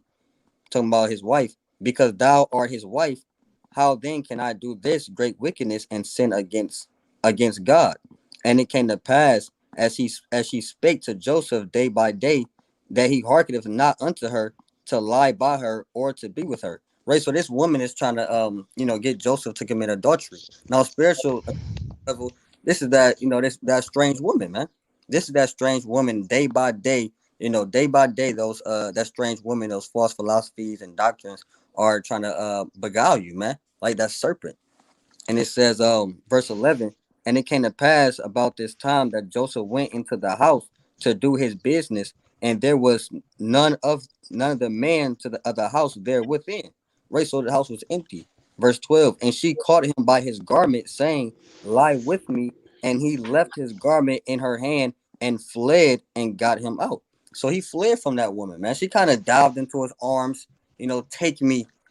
She probably was undressed, and she was a beautiful woman, man. So it was a lot of temptation going on. And that's how that spiritually, this is literal, but spiritual on spiritual level, these things happen every day. That strange woman want to beguile you, and she kind of throw herself at you, and you got to flee from that, man. Hey, and Joseph left his garment, man. We was talking about that on the spiritual level. He left his garment behind, man. That's right. And he put on another garment, right? He didn't go back and get that garment from that woman, man. So even if that woman try to strip you of your garment, hey, don't go back for that thing, man.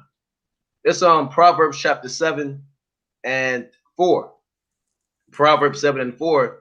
Say unto wisdom, thou art my sister, and call understanding thy kinswoman, that they may keep thee from the strange woman, from the stranger which flattereth with her words. Right? Because Yahweh Shah said, a stranger's voice they will not hear. For at the window of my house, I look through my casement. And this is speaking about Yahweh Bashim Yahushad looking upon man via the angels. Right? The Most High's house is in the third heaven. Right? And his window is via the eyes of the angels. And he's looking through his casement. Right? Meaning from his throne. And I beheld among the simple ones. I discerned among the youths a young man void of understanding. Right? So he see this simple brother passing through the street near her corner, and he went out the way to her house. You see that? In the twilight, in the evening, and the black and dark night. And this is what Jake do, man. What are you doing out going to the sister house in the black and dark night at twilight, man? You about to do something wicked. Right? And it is a black and dark night outside, man. Oh, you had a quick point, Yardan? I was gonna say the 8 of freaks come out at night. Everything wickedness, it happens at night. You think gangbangers and drug dealers, they make all their plans and blueprints in broad daylight. It happens at night because at nighttime, I put a spirit on Jake. They feel more mischievous at night. You go downtown, you got Jake, they start rubbing their hands. Jake don't do that during the day, Right. That's right. So, hey, it's a black and dark night outside, man. Right? And we was going into that early. That's a spirit. Verse 10. And behold, there met him a woman with the attire of an harlot and subtile of heart. Right? And why did she accidentally put this garment on? No, her garment, meaning that she's not fully covered. She's not a righteous. This is not a righteous nation or a righteous doctrine. Because she has the attire of a harlot on. She's not covered, meaning there's nakedness within and without. Right? She's subtile of heart. Now, parabolically, this is speaking about other doctrines. She is loud and stubborn. Her feet abide not in her house. Like Babylon the Great. Loud and stubborn, proud. They don't stay at home. They're in every nation. Right? Every country. Now is she without, now in the streets, and lieth and waited every corner. So she caught him and kissed him, and with an impudent face said unto him, I have peace offerings with me. This day have I paid my vows. So she's pretending to be righteous. Right? That's what America do. I'm a God-fearing nation. Right? We're Christians. And she kissed him, and he let it happen. So he's already gone. He's already finished.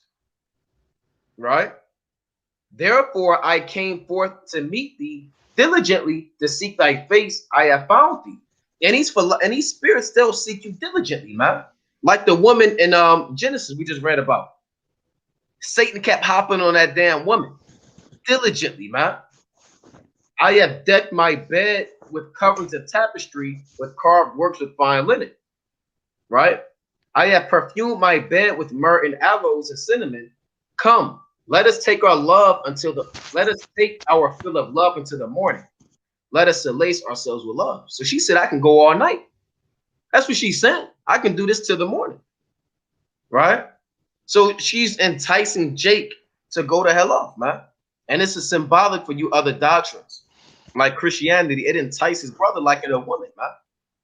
Like a woman that smell good, with, with beautiful hair, right? And modest apparel. Hey, that can be enticing to a brother. Oh, go ahead, Yardan. It's in Sirach sitting at dang. You might Sitting out know amongst women.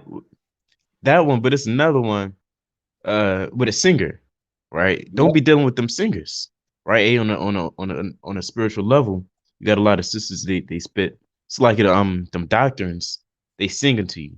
Hey, we singing a righteous song, but they also singing a wicked song, right? They singing a wicked song, we singing a righteous song. I want to find that. I think it's Sirach I 9. want to say Yeah, that's you right. I got it You right. right. It's verse 4. It's Sirach chapter 9 and verse 4. Use not much the company of a woman that is a singer, lest thou be taken with her attempts. See, a lot of Jake they got taken with her attempts, right? Like the brother brought out the example, the sirens and the men on the ship. They got taken in their attempts and they got destroyed. They got thrusted by them rocks, right? And devoured because they, in that mythology they ate them. And they show you that in like certain movies, like old movies, like with brothers in like the 70s, and they have like this nightclub, and you will have Eve up there singing like like she'll be a jazz singer, and she kind of finessing a brother, man, and that they kind of going crazy over her and stuff like that. That happens, man. You got it. Hey, we got go it. ahead, Yardan.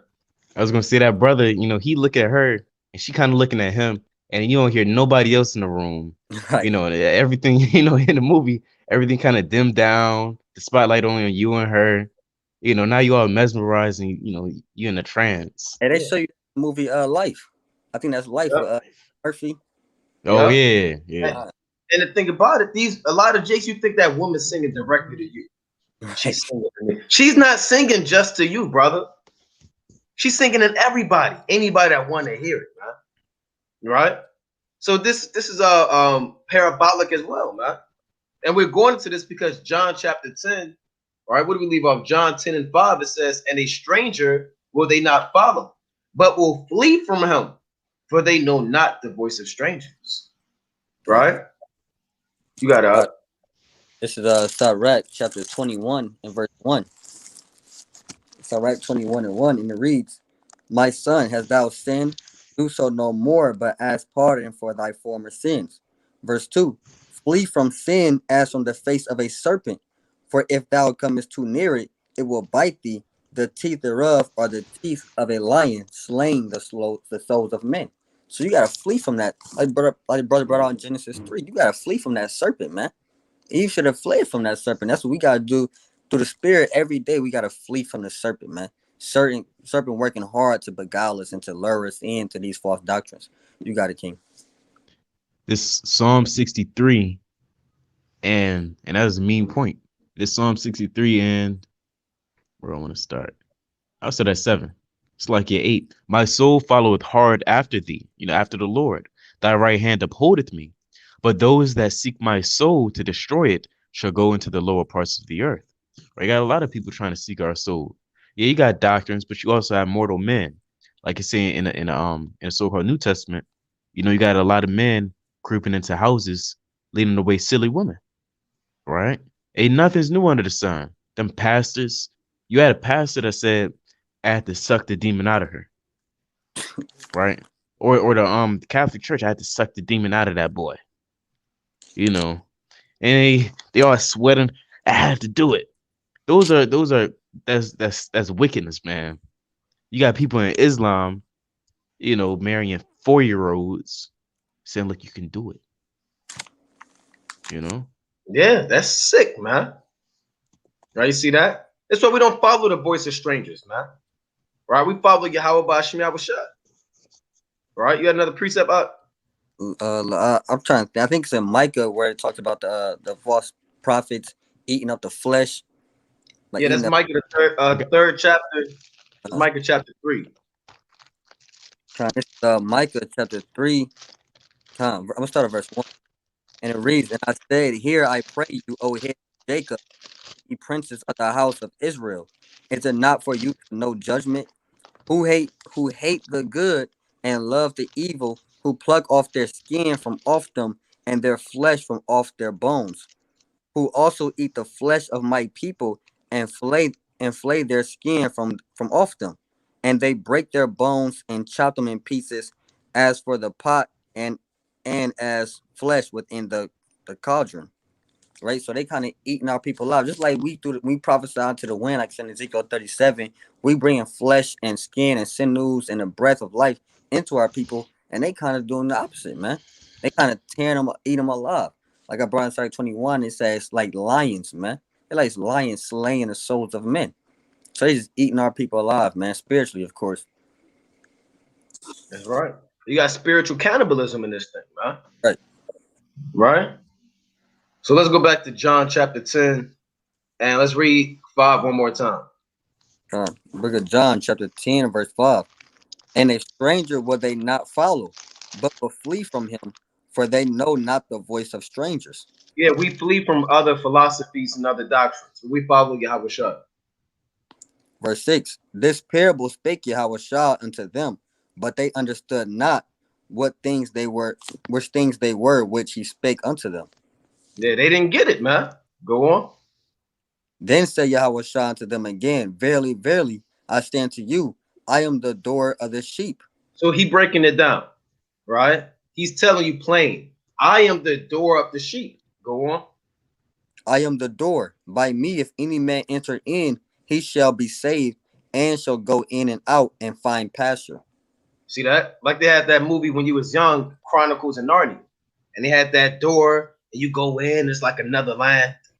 It's like another world, right? It's fruit and it's damn vegetation and minerals and gold. That's how this is, man. Now, a door is also a portal, right? That's another word for when you look that word, the etymology of the word portal. It means a door. So pretty much in this world, Yahweh Shah is a portal to the spiritual world, man. Right? And then you go in and out, man. Right? And you find pasture. So you go through this portal, for lack of better terms, and you enter into this life where there's grass, right? Where there's life and hope, where there's fruit trees, and there's a garden, and there's honey and flowing rivers of milk and honey and water, man, and springs that springs up, if you understand what we're saying. Right? And we go through and we enter through this portal. Right? So we can go on. Real quick, I want to say Esau, they got a movie called Insidious. Your brother's seeing it. They got a red door, and that door was a portal to pretty much to all wickedness, right? So even Esau know that door, or a door, you know, is a gateway to, you know, to a different realm, to a different world. You got doors on the right hand side, and you got doors on the left. And you got to choose what door you want to go through, man. You have many doors, because a door is just an entrance or a way. A Muhammad, he's a door, right? A Buddha, he's a door, right? Damn Krishna, Shiva, Joel Osteen, these are all of these different doors. But only one door, only one portal allows you to see these green pastures. And you got to make that decision. What door do I want to go through? Right? And you got to, Jake say, to go through all these damn different doors, man. Hoping to find green pasture. Hoping to find salvation. Hoping to find answers, man. And guess what they find? Deserts, right? And damn, ultimately, a wasteland and fire and brimstone. You know? So we got to make that decision and tell our people this is the way. Come through this door. Right? And I was looking for this precept. Right, bear with me. Let me pull this real quick. In a movie, that movie Cat in the Hat, they got thing wanted to open that treasure, and the kids spent damn near the whole movie just trying to close the door, man, trying to keep it locked. They didn't put it on top of the box. She couldn't hold the door closed. Soon that door opened. That's how thing one and thing two. That's like Christianity and Islam. You open them Right. Yeah. doors, all hell, bro. Yeah. Damn, Yeah. one. Right? God. Now you're struggling to, hey, and they do the opposite too. Thing one and thing two, Yeah. I did. So that's Hey, hypocrites, man. yeah, yeah. Thing one was causing hell, man. Uh, You know. Now, so we got to be able to go through this door and Salakia and enter into Yahweh Shah. We brought that out in Genesis 4. Satan standeth at the door too, right? And you got to make this decision every day. Do I want to stay in the sheepfold? Do I want to leave and go through another door? And they got the damn Clubhouse app, man. And they call it the hallway, right? And they got the different rooms. You got to kind of go through the door and you can go through different damn rooms, man. Right? They got the rooms for brothers going into the truth. They got rooms for scoffers. They got rooms talking about real estate. You got rooms talking about the damn Gucci man got a room, right? You gotta know what room to go in, man. You know, you're gonna be caught out there. Right? So we can move on, King. Let's John, where we at? John 10. And let's read 9 again, Baba Kashat. Book of John, chapter 10 and verse 9. I am the door. By me, if any man enter in, he shall be saved, and shall go in and out and find pasture. Now the pasture is his truth. All right, where we're able to eat from. Let's go to Psalms 23. Right? There's no better place to go than to find pasture, man. And in the green, let me get this precept real quick after you get that, Con. After you get that, King. Okay. Want me to bring it out? Con. This is Psalms chapter 23 and verse 1. The Lord is my shepherd, I shall not want. He maketh me to lie down in green pasture. He leadeth me but beside the still waters. So the Lord makes us lie. Once you go through this door, you're forced to lie down in green pastures. It says, He maketh me to lie down in green pastures. So the Lord makes us come into this truth. We're able to eat. The Lord got us, for lack of better terms, force feed us this grass, man. And this grass is green. And green is symbolic of health and life, right? You don't want to go to because you can have pastures, but it can be tumbleweed there. It can be the grass could be yellow, right? It could be brown crab grass, but this is healthy grass, lush grass, not that grass in the hood in front of the damn abandoned house, man. You know what I'm talking about? That damn Glass weed, on it. that damn glass and McDonald cups, hot Cheeto bags, Condoms. yeah, man. Damn madness, man. Right? This is lush, healthy grass. Now I wanted to get this precept in Song of Solomon. I'm gonna pull this real quick. This Song of Solomon, chapter 1 and verse 15. Song of Solomon 1 and 15. Behold, thou art fair, my love. Behold, thou art fair, thou hast dove's eyes. Behold, thou art fair, my beloved, yea, pleasant. Also, our bed is green. You see that? What does it mean our bed is green? Right? Meaning this is life. Right? We lie down upon the bed with our beloved, and it gives life like green pastures. It's healthy, man. That spiritual photosynthesis, man. Right? That spiritual chlorophyll, right? That allows this truth to be give us as sheep proper nutrients and proper what's the word I'm looking for? Minerals and vitamins to keep us alive as sheep, man. You can have a sheep and feed it some damn crab grass and jam its stomach up and weeds and destroy your system. But if you have this green bed that you're lying upon, hey, this sheep is going to be fine. Now it also said, it's like one more verse. Song of Solomon 1 and 17. The beams of our house are cedar and our rafters are fir. So our house is built off of a solid foundation of knowledge and understanding. You got it, King. This is Jeremiah chapter 30 and verse 17. For I will restore health unto thee, and I will heal thee of thy wounds, said the Lord, because they call thee an outcast, saying, This is Zion, whom no man seeketh after. Right? So we're going to be restored, man. Right? Help, like brother said, green pasture, man. No more dead grass. It's kind of yellow and green. The grass ain't been cut. So we're going to be restored with health. Right? Our wounds Or cause we need healing, man. We're gonna finally have healing. We got healing in His right hand, man, to give unto us. Right? We got dealing with oppression. Right? We've been in with death. Can't get this land is not our peace, man. Right? Can't find no rest like no rest in this land, man. So we're gonna get that healing, man. That's that pasture. Huh. Yeah, that's how in the springtime you go outside and everything's green, man. You got grass, you got flowers, trees with their lot with, and it kind of put a spirit out there, man. Right? When you go out in the wintertime and there's no green, people actually get like winter depression, man. Right? People, depression goes up during the wintertime. Suicide goes up during the wintertime. Right? There are things that happen on a spiritual level based off of the elements and the seasons that the Most High puts on the earth. Right? And there's more life. That's why, Jake, you got crime that increase when it's damn warm out, man. It'd be more niggatry outside. Because Jake, as sheep, we just go out and that damn green put a spirit on you, man. You had something, Yardan? Yeah, I was gonna say, in the word of psychology, in the word of modern day psychology, with these there's a lot of pseudo, you know, what's the word, information or whatnot, just stuff. But one of the things that we can kind of discern it has some type of truth in it is the color wheel and how it can affect one's emotions, and how they feel. You put green on, they kind of feel more relaxed. They feel like they want to eat some beneficial for their body. Right? You see red, it kind of make you put, that wrath on you, right? To some degree. Hey, That's why they paint the walls.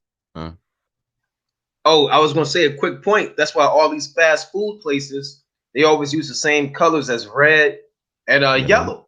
Rather it's Pizza Hut, McDonald's, Burger King, Wendy's. They use that because them colors, it kind of put a spirit on you, man, and make you want to go buy and eat. And they study these things. They study the mind, and Esau's heavy into that witchcraft, like Yaradan's going into. Hey, you go to jail, they paint the ceiling, they paint the walls gray. It make you bug out. And they did a result or a social experiment somewhere over there in Europe where they painted the walls of the prison pink, and the crime rate was like, it was low. It was zero. Because nobody went to fight nobody seeing all that damn pink. Or it just give you a spirit of like, just chill out. And when they seen that, America kind of seen that, said, look, we can't have that. Because Esau, they backwards, especially in America. It was Esau over there, but they ass backwards here, and they said, look, no, we're gonna paint it gray. Because you see all gray, that'll psychologically break you, seeing that day after day after day, that's all you see, and that's all you wear, that'll bug you out. That'll make you go crazy and stab people. Whereas over there in Europe, they don't really got it like that. You got it. Every time Jake, go out and commit a crime, they gotta wear black, man. Yeah. Right. The reason they not wearing baby blue, they not wearing pink. Right? You got a car full of brothers just in baby blue and pink and colors like that, rainbow colors, man, bright colors. And they just they run around listening to whatever. I don't know, man. They do Katy Perry, man. Yeah, Katy. Yeah. They're not listening to Katy Perry. Right? So all back listening to whatever trap Gucci Mane, man. On the Wicked. They're gonna listen to DMX. Right. And Ghostface Killer. And yeah, hey man, this is how these spirits work, man. And Esau try to tap into the spiritual realm on the left-hand side to influence you for money, to spend, to buy things. Right? I wanted to get this in this Mark chapter 6 and 38. I'm gonna read this real quick. This Mark chapter 6 and 38. He saith unto them, how many loaves have ye? Go and see. And when they knew, they say 5 and 2 fishes. And he commanded them, meaning he commanded the Israelites, and he commanded them to make, he commanded them to make all sit down by companies upon the green grass. And they sat down in ranks by hundreds and by 50s. And we doing that on a spiritual level, man. We're sitting down on the green grass by ranks, by hundreds and by 50s. Right? You got elders, you got prophets, you got apostles, you got prophets, you got teachers. The Lord give you the different ranks of the ministry and its truth as we sit down in the green grass, being fed as sheep by the shepherd. Now, this happened literally, but there's always a spiritual undertone to a lot of these miracles that Yahweh Shai did. He literally did this, but you got to understand that these things are spiritual too. Or has a spiritual meaning behind it. I'll put it like that. You know? Brother, that's something else? La. Yeah, I looked up the word, I just Googled it to see what will come up. Now they're saying for green, it says, Salakia, I just saw it. Basically, green means life or rebirth, right? Or springtime, right? That's all it means. The color of vegetation, restoration, and new beginnings, right? So that's spiritual, man. That's why springtime is the new year. So the scriptures are manifold, man.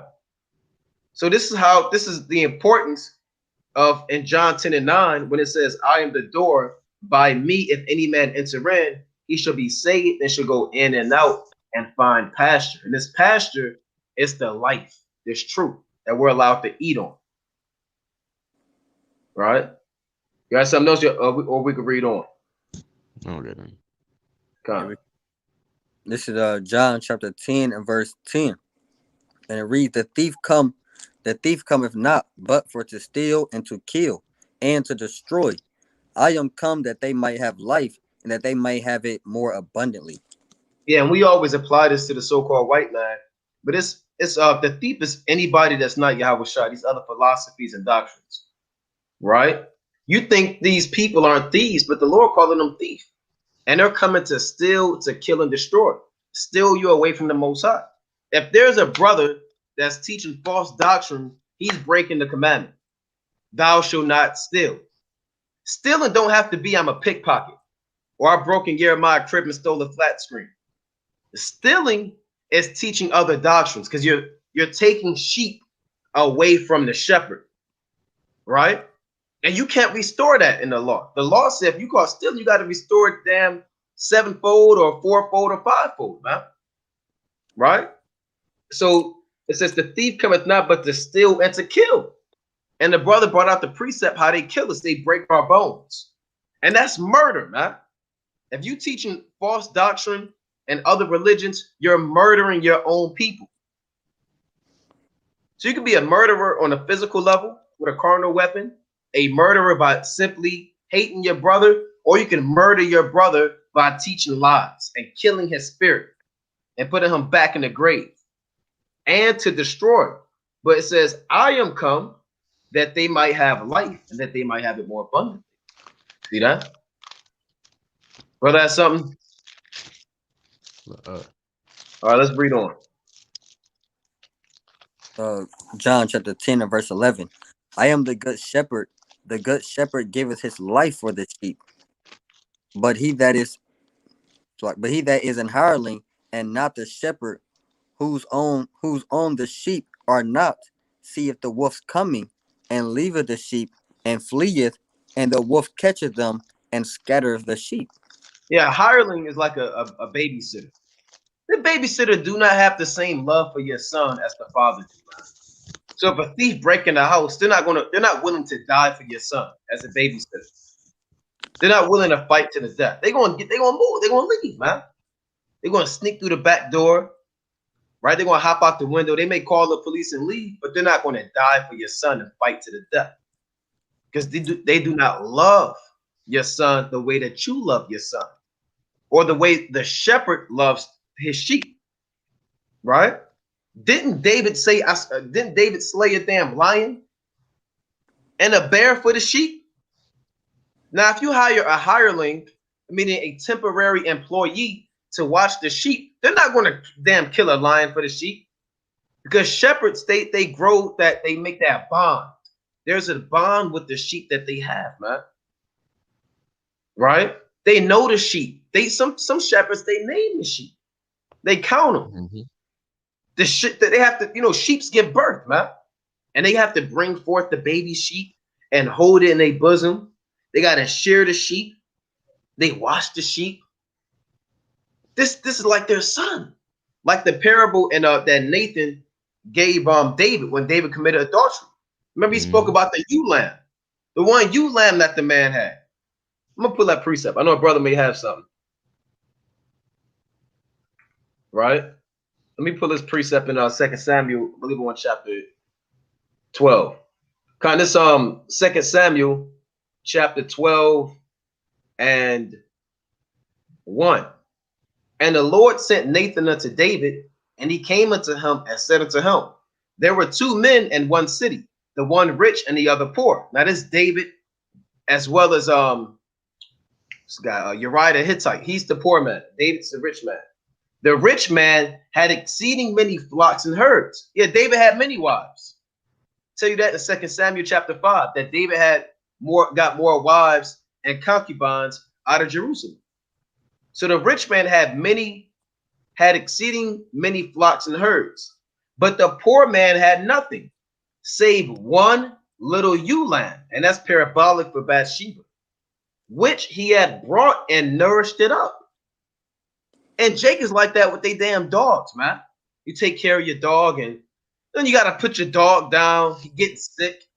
He can barely walk. He rotten. You smell his insides, right? And you crying, man. Do I put my dog down? Do I bury him? Right? Do I take him to the vet? A lot of you grow that emotional attachment, man. So this is what the shepherd does with the sheep, right? So it says 2 Samuel 12 and 3.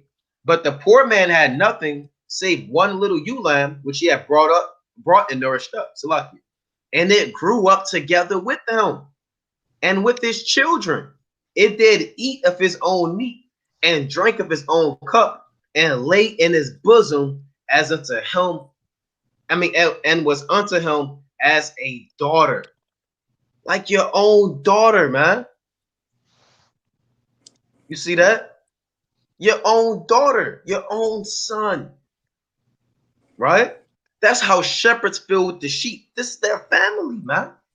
But a hireling, he's not thinking like that. Right. I got a precept. God. Brother quoted it. I'm gonna bring it out. This is 1 Samuel chapter 17. I'm gonna go start at verse 33. And Saul said to David, thou art not able to go against this Philistine to fight with him, for thou art but a youth, and he a man of war from his youth. And David said unto Saul, thy servant kept his father's sheep, and there came a lion and a bear and took a lamb out of the flock, and I went out after him and smote him and delivered it out of his mouth. And when he arose against me, I caught him by his beard and smote him and slew him. Thy servant slew both the lion and the bear, and this uncircumcised Philistine shall be as one of them, seeing he have defiled the armies of the living God. So the point, like the brother said, hey, David, as a youth, man, is going against a lion and a bear to protect the sheep, man. You know, most people might see the lion and the bear, and they kind of get frightened. They get scared, and they're like, I'm not about to die for the sheep. But David was willing to die for the sheep, man. Right? And that's the same as Yahweh Shah, willing to die for the sheep, man. Like I said, that's Jake willing to die for, like brother says, dogs and his pit bull, man. You know, and he love his pit bull and he want to protect them. You can't have that damn Michael Vick spirit with your pit bulls. You putting the dogs in danger. Right. You know, fighting the dogs. You gotta love your sheep, man. Yeah. Hey, you got people like on one point. You got people who love their grandparents or their great grandparents, and they take care of them, man. They make sure they're fed. They make sure they have something to drink. Hey, guess what? They'll even change their diaper, man. They have them depends on. They'll wipe them. They'll change their diaper. Hey, they'll even chew their food up for them, man. And put their food on a plate and do that for their loved ones. But what's going to happen if you take them and put them in a retirement home? Hey, guess what, man? Hey, brothers, remember that video that Jake beating up that old man? Hey, these people that care, they're not going to love your grandparents the way you love them. They're going to be beating them up. They be slapping up these old people, putting them in damn full notions, going to the body on them. They don't care about your loved ones, man. This is how these other doctrines and other philosophies are. when it comes to protecting the sheep compared to how Yahweh Shah's love is for the sheep. You got it, Yardan. And, you know, I kind of deal with that stuff. And it's an Edomite. She old Edomite, right? Looked like the skeleton from SpongeBob that was asking for chocolate. But you know, she was saying, you know, nobody really helps me at night. I asked for help. I pressed the button. They're supposed to help me get to the bathroom, but they just texting on a phone. And I almost fell. And you know me, I just gotta stick with my job and say, like, look, you know, you want your plate or not. You know, it's not my business to kind of hear your problems. But nonetheless, I hear the things that she always saying. But you know, that's just an example, a little, you know, small little anecdote to let you know these people, they don't give a damn. Right? All going back to the scriptures. Hey, a lot of these other nations and doctrines, they don't give a damn about you. It's saying in John 21, when the Lord asks Peter, you know, feed my sheep. Right? When you feed somebody, when you have the responsibility to feed something or feed someone or, you know, a pet, animal, person, you don't only feed them, but you got to look over them as well. Right? When a father has a kid, you know, you're not only supposed to feed them, you got to watch over them. You know, you got to keep an eye out. You know, John, it's a movie on Netflix called I Care a Lot, and it's about this Edomite, and she's kind of basically robbing and finessing these old people. She set them up, put them in these homes, these nursing homes, and then she kind of like I said, robbing them. You know, robbing them, basically, you know, spoil them, taking all their goods from them while they're in this home, in this nursing home, and then she kind of, you know, not to give off the story of the movie, but kind of did with the wrong one. You know, and they kind of got her back, man. Hey, that's in that movie. I don't know if brother seen that Fallen from Grace movie, man. You had them. You seen that up? You know, Yeah. yeah, I seen that. I seen that. Yeah, That they was had bad. yeah, Felicia Rashad, man, who was robbing all the old people, had them tied up in the basement, man. That's off, man. Now, this let me get this precept real quick. This is the book of Isaiah, chapter 56 and verse 10. His watchmen are blind. They are all ignorant. They are all dumb dogs. They cannot bark sleeping, lying down, loving to slumber. Now, this represents the hireling, the false prophets, right? And what's the point of having a dog that can't speak? Dogs are created to warn you if somebody about to break in the house, man. Or if there's a stranger approaching, or if the master's life is in danger. You have men that are not barking. They're not telling you World War III is about to happen. The hireling he don't care that the lion is coming. He's not telling the master that, hey, a wolf is coming to take the sheep. They're loving to slumber. They cannot bark. And why they can't bark? Because they don't know the prophecies to begin with. That's why they can't warn you. They're dumb. The Lord has shut the mouth of these men, right? Sleeping, lying down, loving to slumber. You have false prophets. They love to slumber, man. All they do is count the money of the people. These are the hirelings, right? Make merchandise of them, pursuing the 2 Peter, the 2nd chapter, right? Gain followers for themselves, pursuing the Acts 20 and 28 on down, right? Isaiah chapter 56 and 11. Yea, they are greedy dogs, which can never have enough, and they are shepherds that cannot understand. They all look to their own way, every one for his own gain from his quarter. Come, yea, say they, I will fetch wine, and we will fill ourselves with strong drink, and tomorrow shall be as this day and much more abundant. And that's heavy, man. So they're busy getting drunk, man. This hireling, he's getting drunk. He don't care about the welfare of the sheep. Now, a hireling, you know, technically in the law, is somebody that will work for you either for a day, or it can be like 6 years, or it can be 3 days. The point is they work for a brief period of time.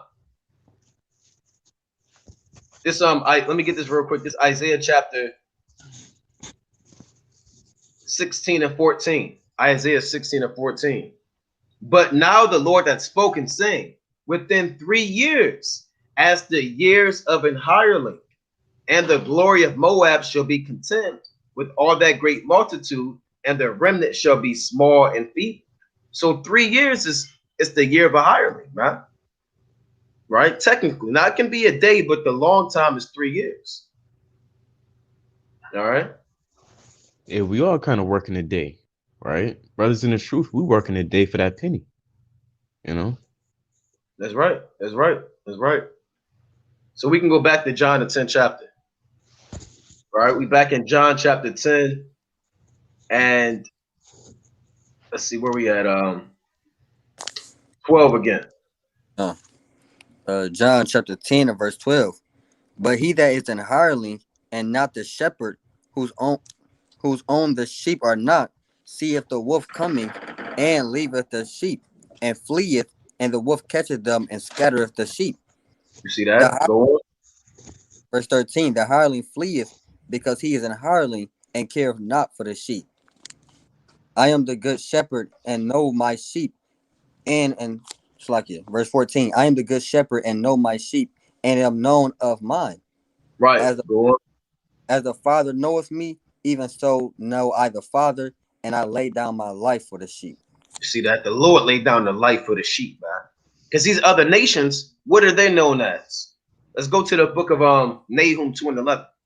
They're known as the lions and wild beasts. So there's always Yahweh Shai through the Spirit is always defending us from these different lions and these wild beasts that try to devour us upon these different mountains. All right, so let's bring that up. This is a book of Nahum, chapter 2 and verse 11. Where is the dwelling of the lions and the feeding place of the young lions? Where the lions, even the old lion, walked, and the lions whelped, and none made them afraid. So basically, this is the Lord talking mess, right? The Lord said after he destroyed America, well, hey, well, look, where's the dwelling of the lions at? Where's your kingdom at? What happened to your skyscrapers? What happened to your military bases, right? What happened to all of your palaces and your mansions? Where's the dwelling of the lions? And the feeding place of the young lions, where the lion, even the old lion, walked, and the lions woke, and none made them afraid. There's nobody's making these young lions afraid in America. The Lord said they're not in trouble like other men, right? It reads, the lion did tear in pieces enough for his whelps, and strangled, like they strangled who's that? Who's the brother they strangled? Eric Gardner, man. Right? And strangled for his lionesses, and filled his holes with prey, and his dens with ravine. Right? So this Esau, meaning they steal, they rape, rob, and murder. They fill their lion's den with the different merchandise that they stole from the other nations. Behold, I am against thee, said the Lord of hosts. So the Lord is against Esau as his young lion. And I will burn her chariots in the smoke, and the sword shall devour thy young lions. And I will cut off thy prey from the earth, meaning the Lord going to deliver us. And the voice of thy messengers shall be no more heard. So this is the dwelling place of the young lions. You dwell in a lion's den right now. I don't care if you live in Beverly Hills or you live in Manhattan in a nice condo. You live in a lion's den of the young lions who's ready to constantly devour us as sheep. You got it. This is Proverbs chapter 28 and verse 15. And it reads, as a roaring lion and a raging bear, so is a wicked ruler over the poor people. Right? So it's like a lion and a bear just ruling over you, devouring you, eating you alive, man, oppressing you, putting fear in you. So is Esau doing to us, man. You know, these are attributes of the so-called white man. Now we're lions, you know, on the right hand side, Right. you know, it's lions on the left hand side. I mean, they devour and destroy, man. Right? This is Proverbs chapter 30 and verse 14. Proverbs 30 and 14. There is a generation whose teeth are as swords, and their jaw teeth as knives, to devour the poor from off the earth and the needy from among men. Right? So like knives and like swords, they just piercing us, man, destroying us. What spiritually, they just doing that with these false doctrines, right? With their false religions and their Christianity, their false hopes. They're doing it with oppression. Like his brother said, Eric Gardner. They just devouring us in many ways, man. I got one. Go ahead, King. This is Psalms chapter 10 and verse 7. His mouth is full of cursing and deceit and fraud. Under his tongue is mischief and vanity. He sitteth in the lurking places of the villages, In the secret places do he murder the innocent. His eyes are privily set against the poor. He lieth in wait secretly as a lion in his den. He lieth in wait to catch the poor. He doeth catch the poor when he draweth them into his net. He croucheth and humbleth himself that the poor may fall by his strong ones. And that's what the lions do, man. They crouch, humble themselves, kind of walk slowly. You know, they kind of creep up on you and then they pounce. You know, Mm-hmm. hit you, and now it's too late, man. This Song of Solomon, chapter 4 and verse 8. Right? I'm gonna start at 7. Song of Solomon, chapter 4 and 7. Thou art all fair in my love, there is no spot in thee.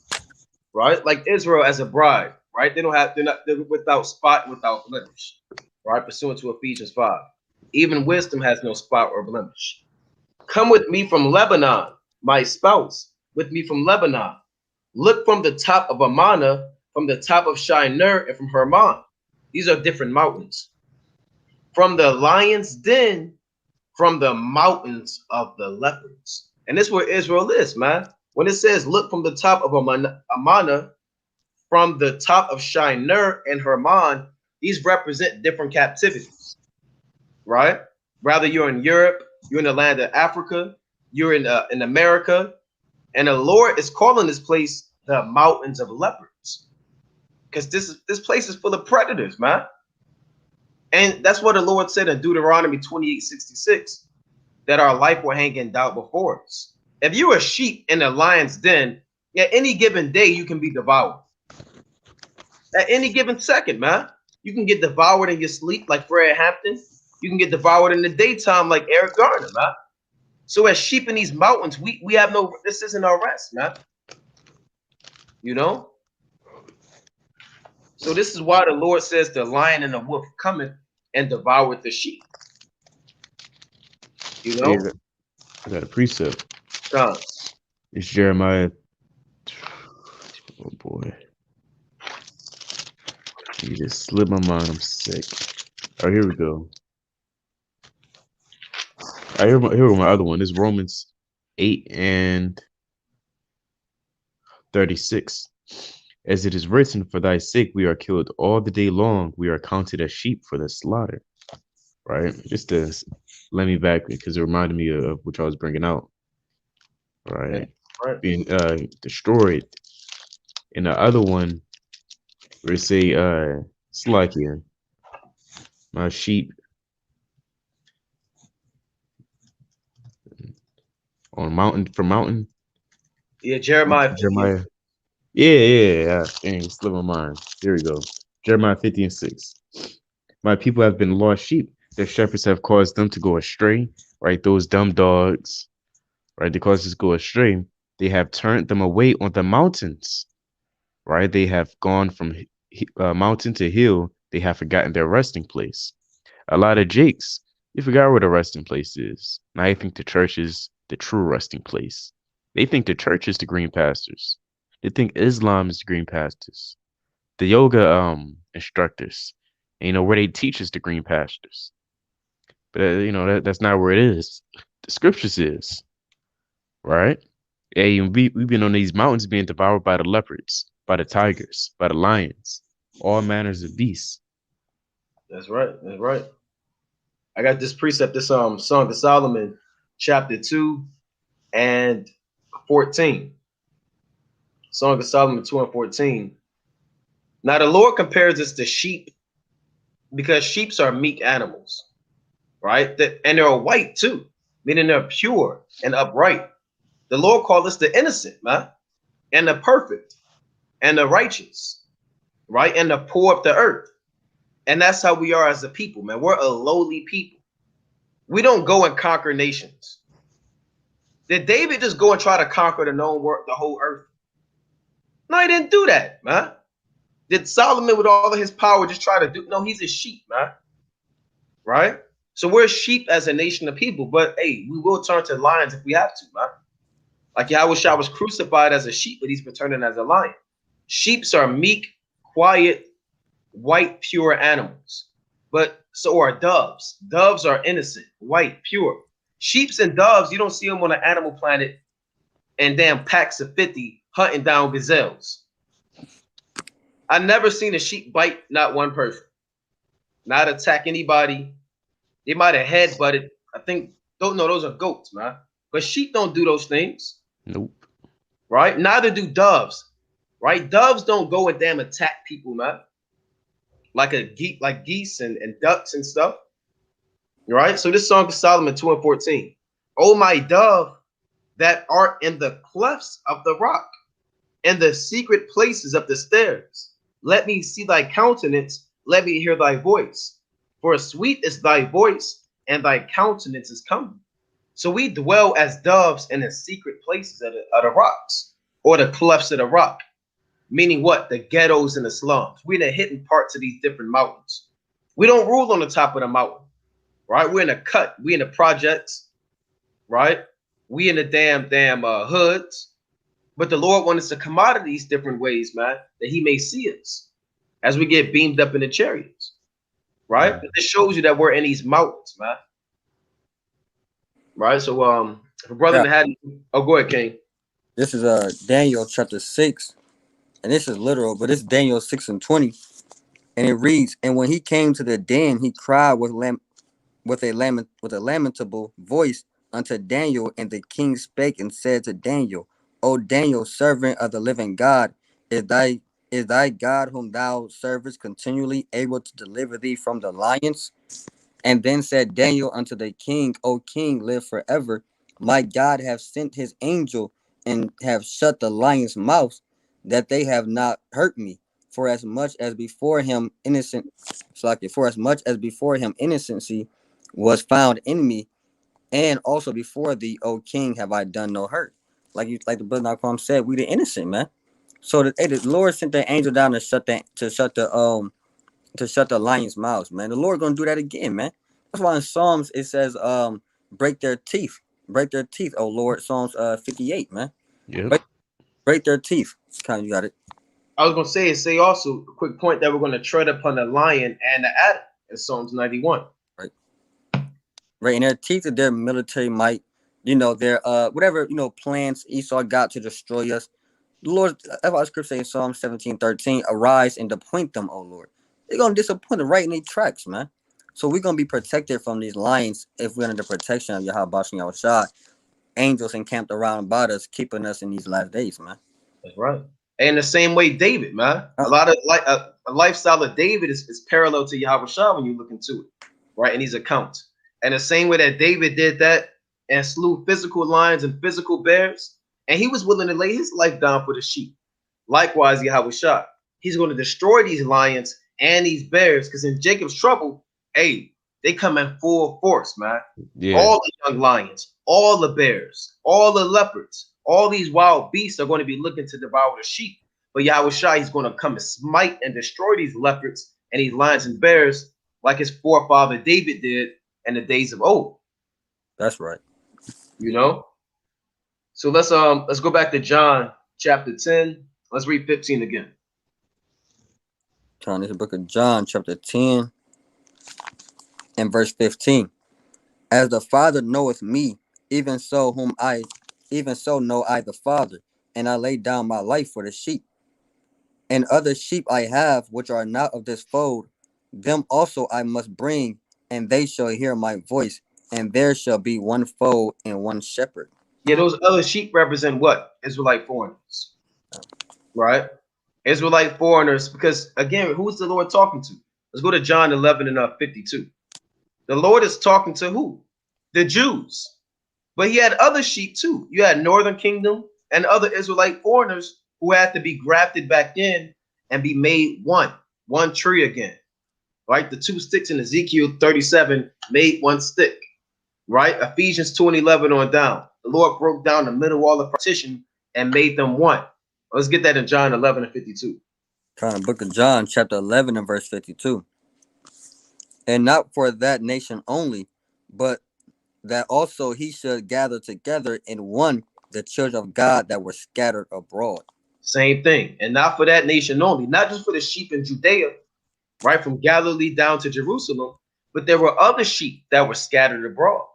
that the Lord had to die for too. And we'll have to be made one fold or one shepherd. Right. If brothers have any closing precepts they want to go up, bring out a closing precept. I'm gonna bring this out. Oh, go ahead, Yardan. This is Jeremiah 50:35. A sword is upon the Chaldeans, saith the Lord, and upon the inhabitants of Babylon, and upon her princes, and upon her wise men. A sword is upon the liars, and they shall dot, it's like a dote. A sword is upon her mighty men, and they shall be dismayed. Right? For Israel, you might have had a rough day. Remember, the Lord's coming back. Right? That should give you comfort. Right? And him destroying all these people. Right? And yeah, you know, your wicked co-workers, your Edomites, you know, these princes and kings on the earth, the Most High is going to utterly destroy them, you know? That's right. This Revelation chapter 22 and verse 12. And behold, I come quickly, and my reward is with me to give every man according as his work shall be. So the Lord is coming to reward you according to your works. If you are slothful, wicked, and ungodly, you're not going to make it. If you're on fire, righteous, and diligent, and burning, then your reward is going to be everlasting life in the kingdom of heaven. So either you want to die in the land of Babylon the Great, or you want to be delivered and see Yahweh Ba'ashem Yahushai in the land of the living. All right? But with that, we're going to close up, giving all honor and glory to Yahweh Ba'ashem Mashiach Wamalak Yahushai. We'll do the call, right? We'll take questions for those who do have sincere questions. The number, you should be able to see that on a comment board and on the screen. The call in is 213-603-9096. And the PIN number is 94809-305 for those who do have questions. Right, again, that number is 213-603-9096. And the PIN number is 94809 via the conference call for those who do have questions. So with that, Brother Naquam, Brother Jeremiah, Brother Yardan. giving all honor and glory to Yahweh Ba'ashem Mashiach Wamalak Yahushai. Kwam Yasha Allah. Shalom. oh.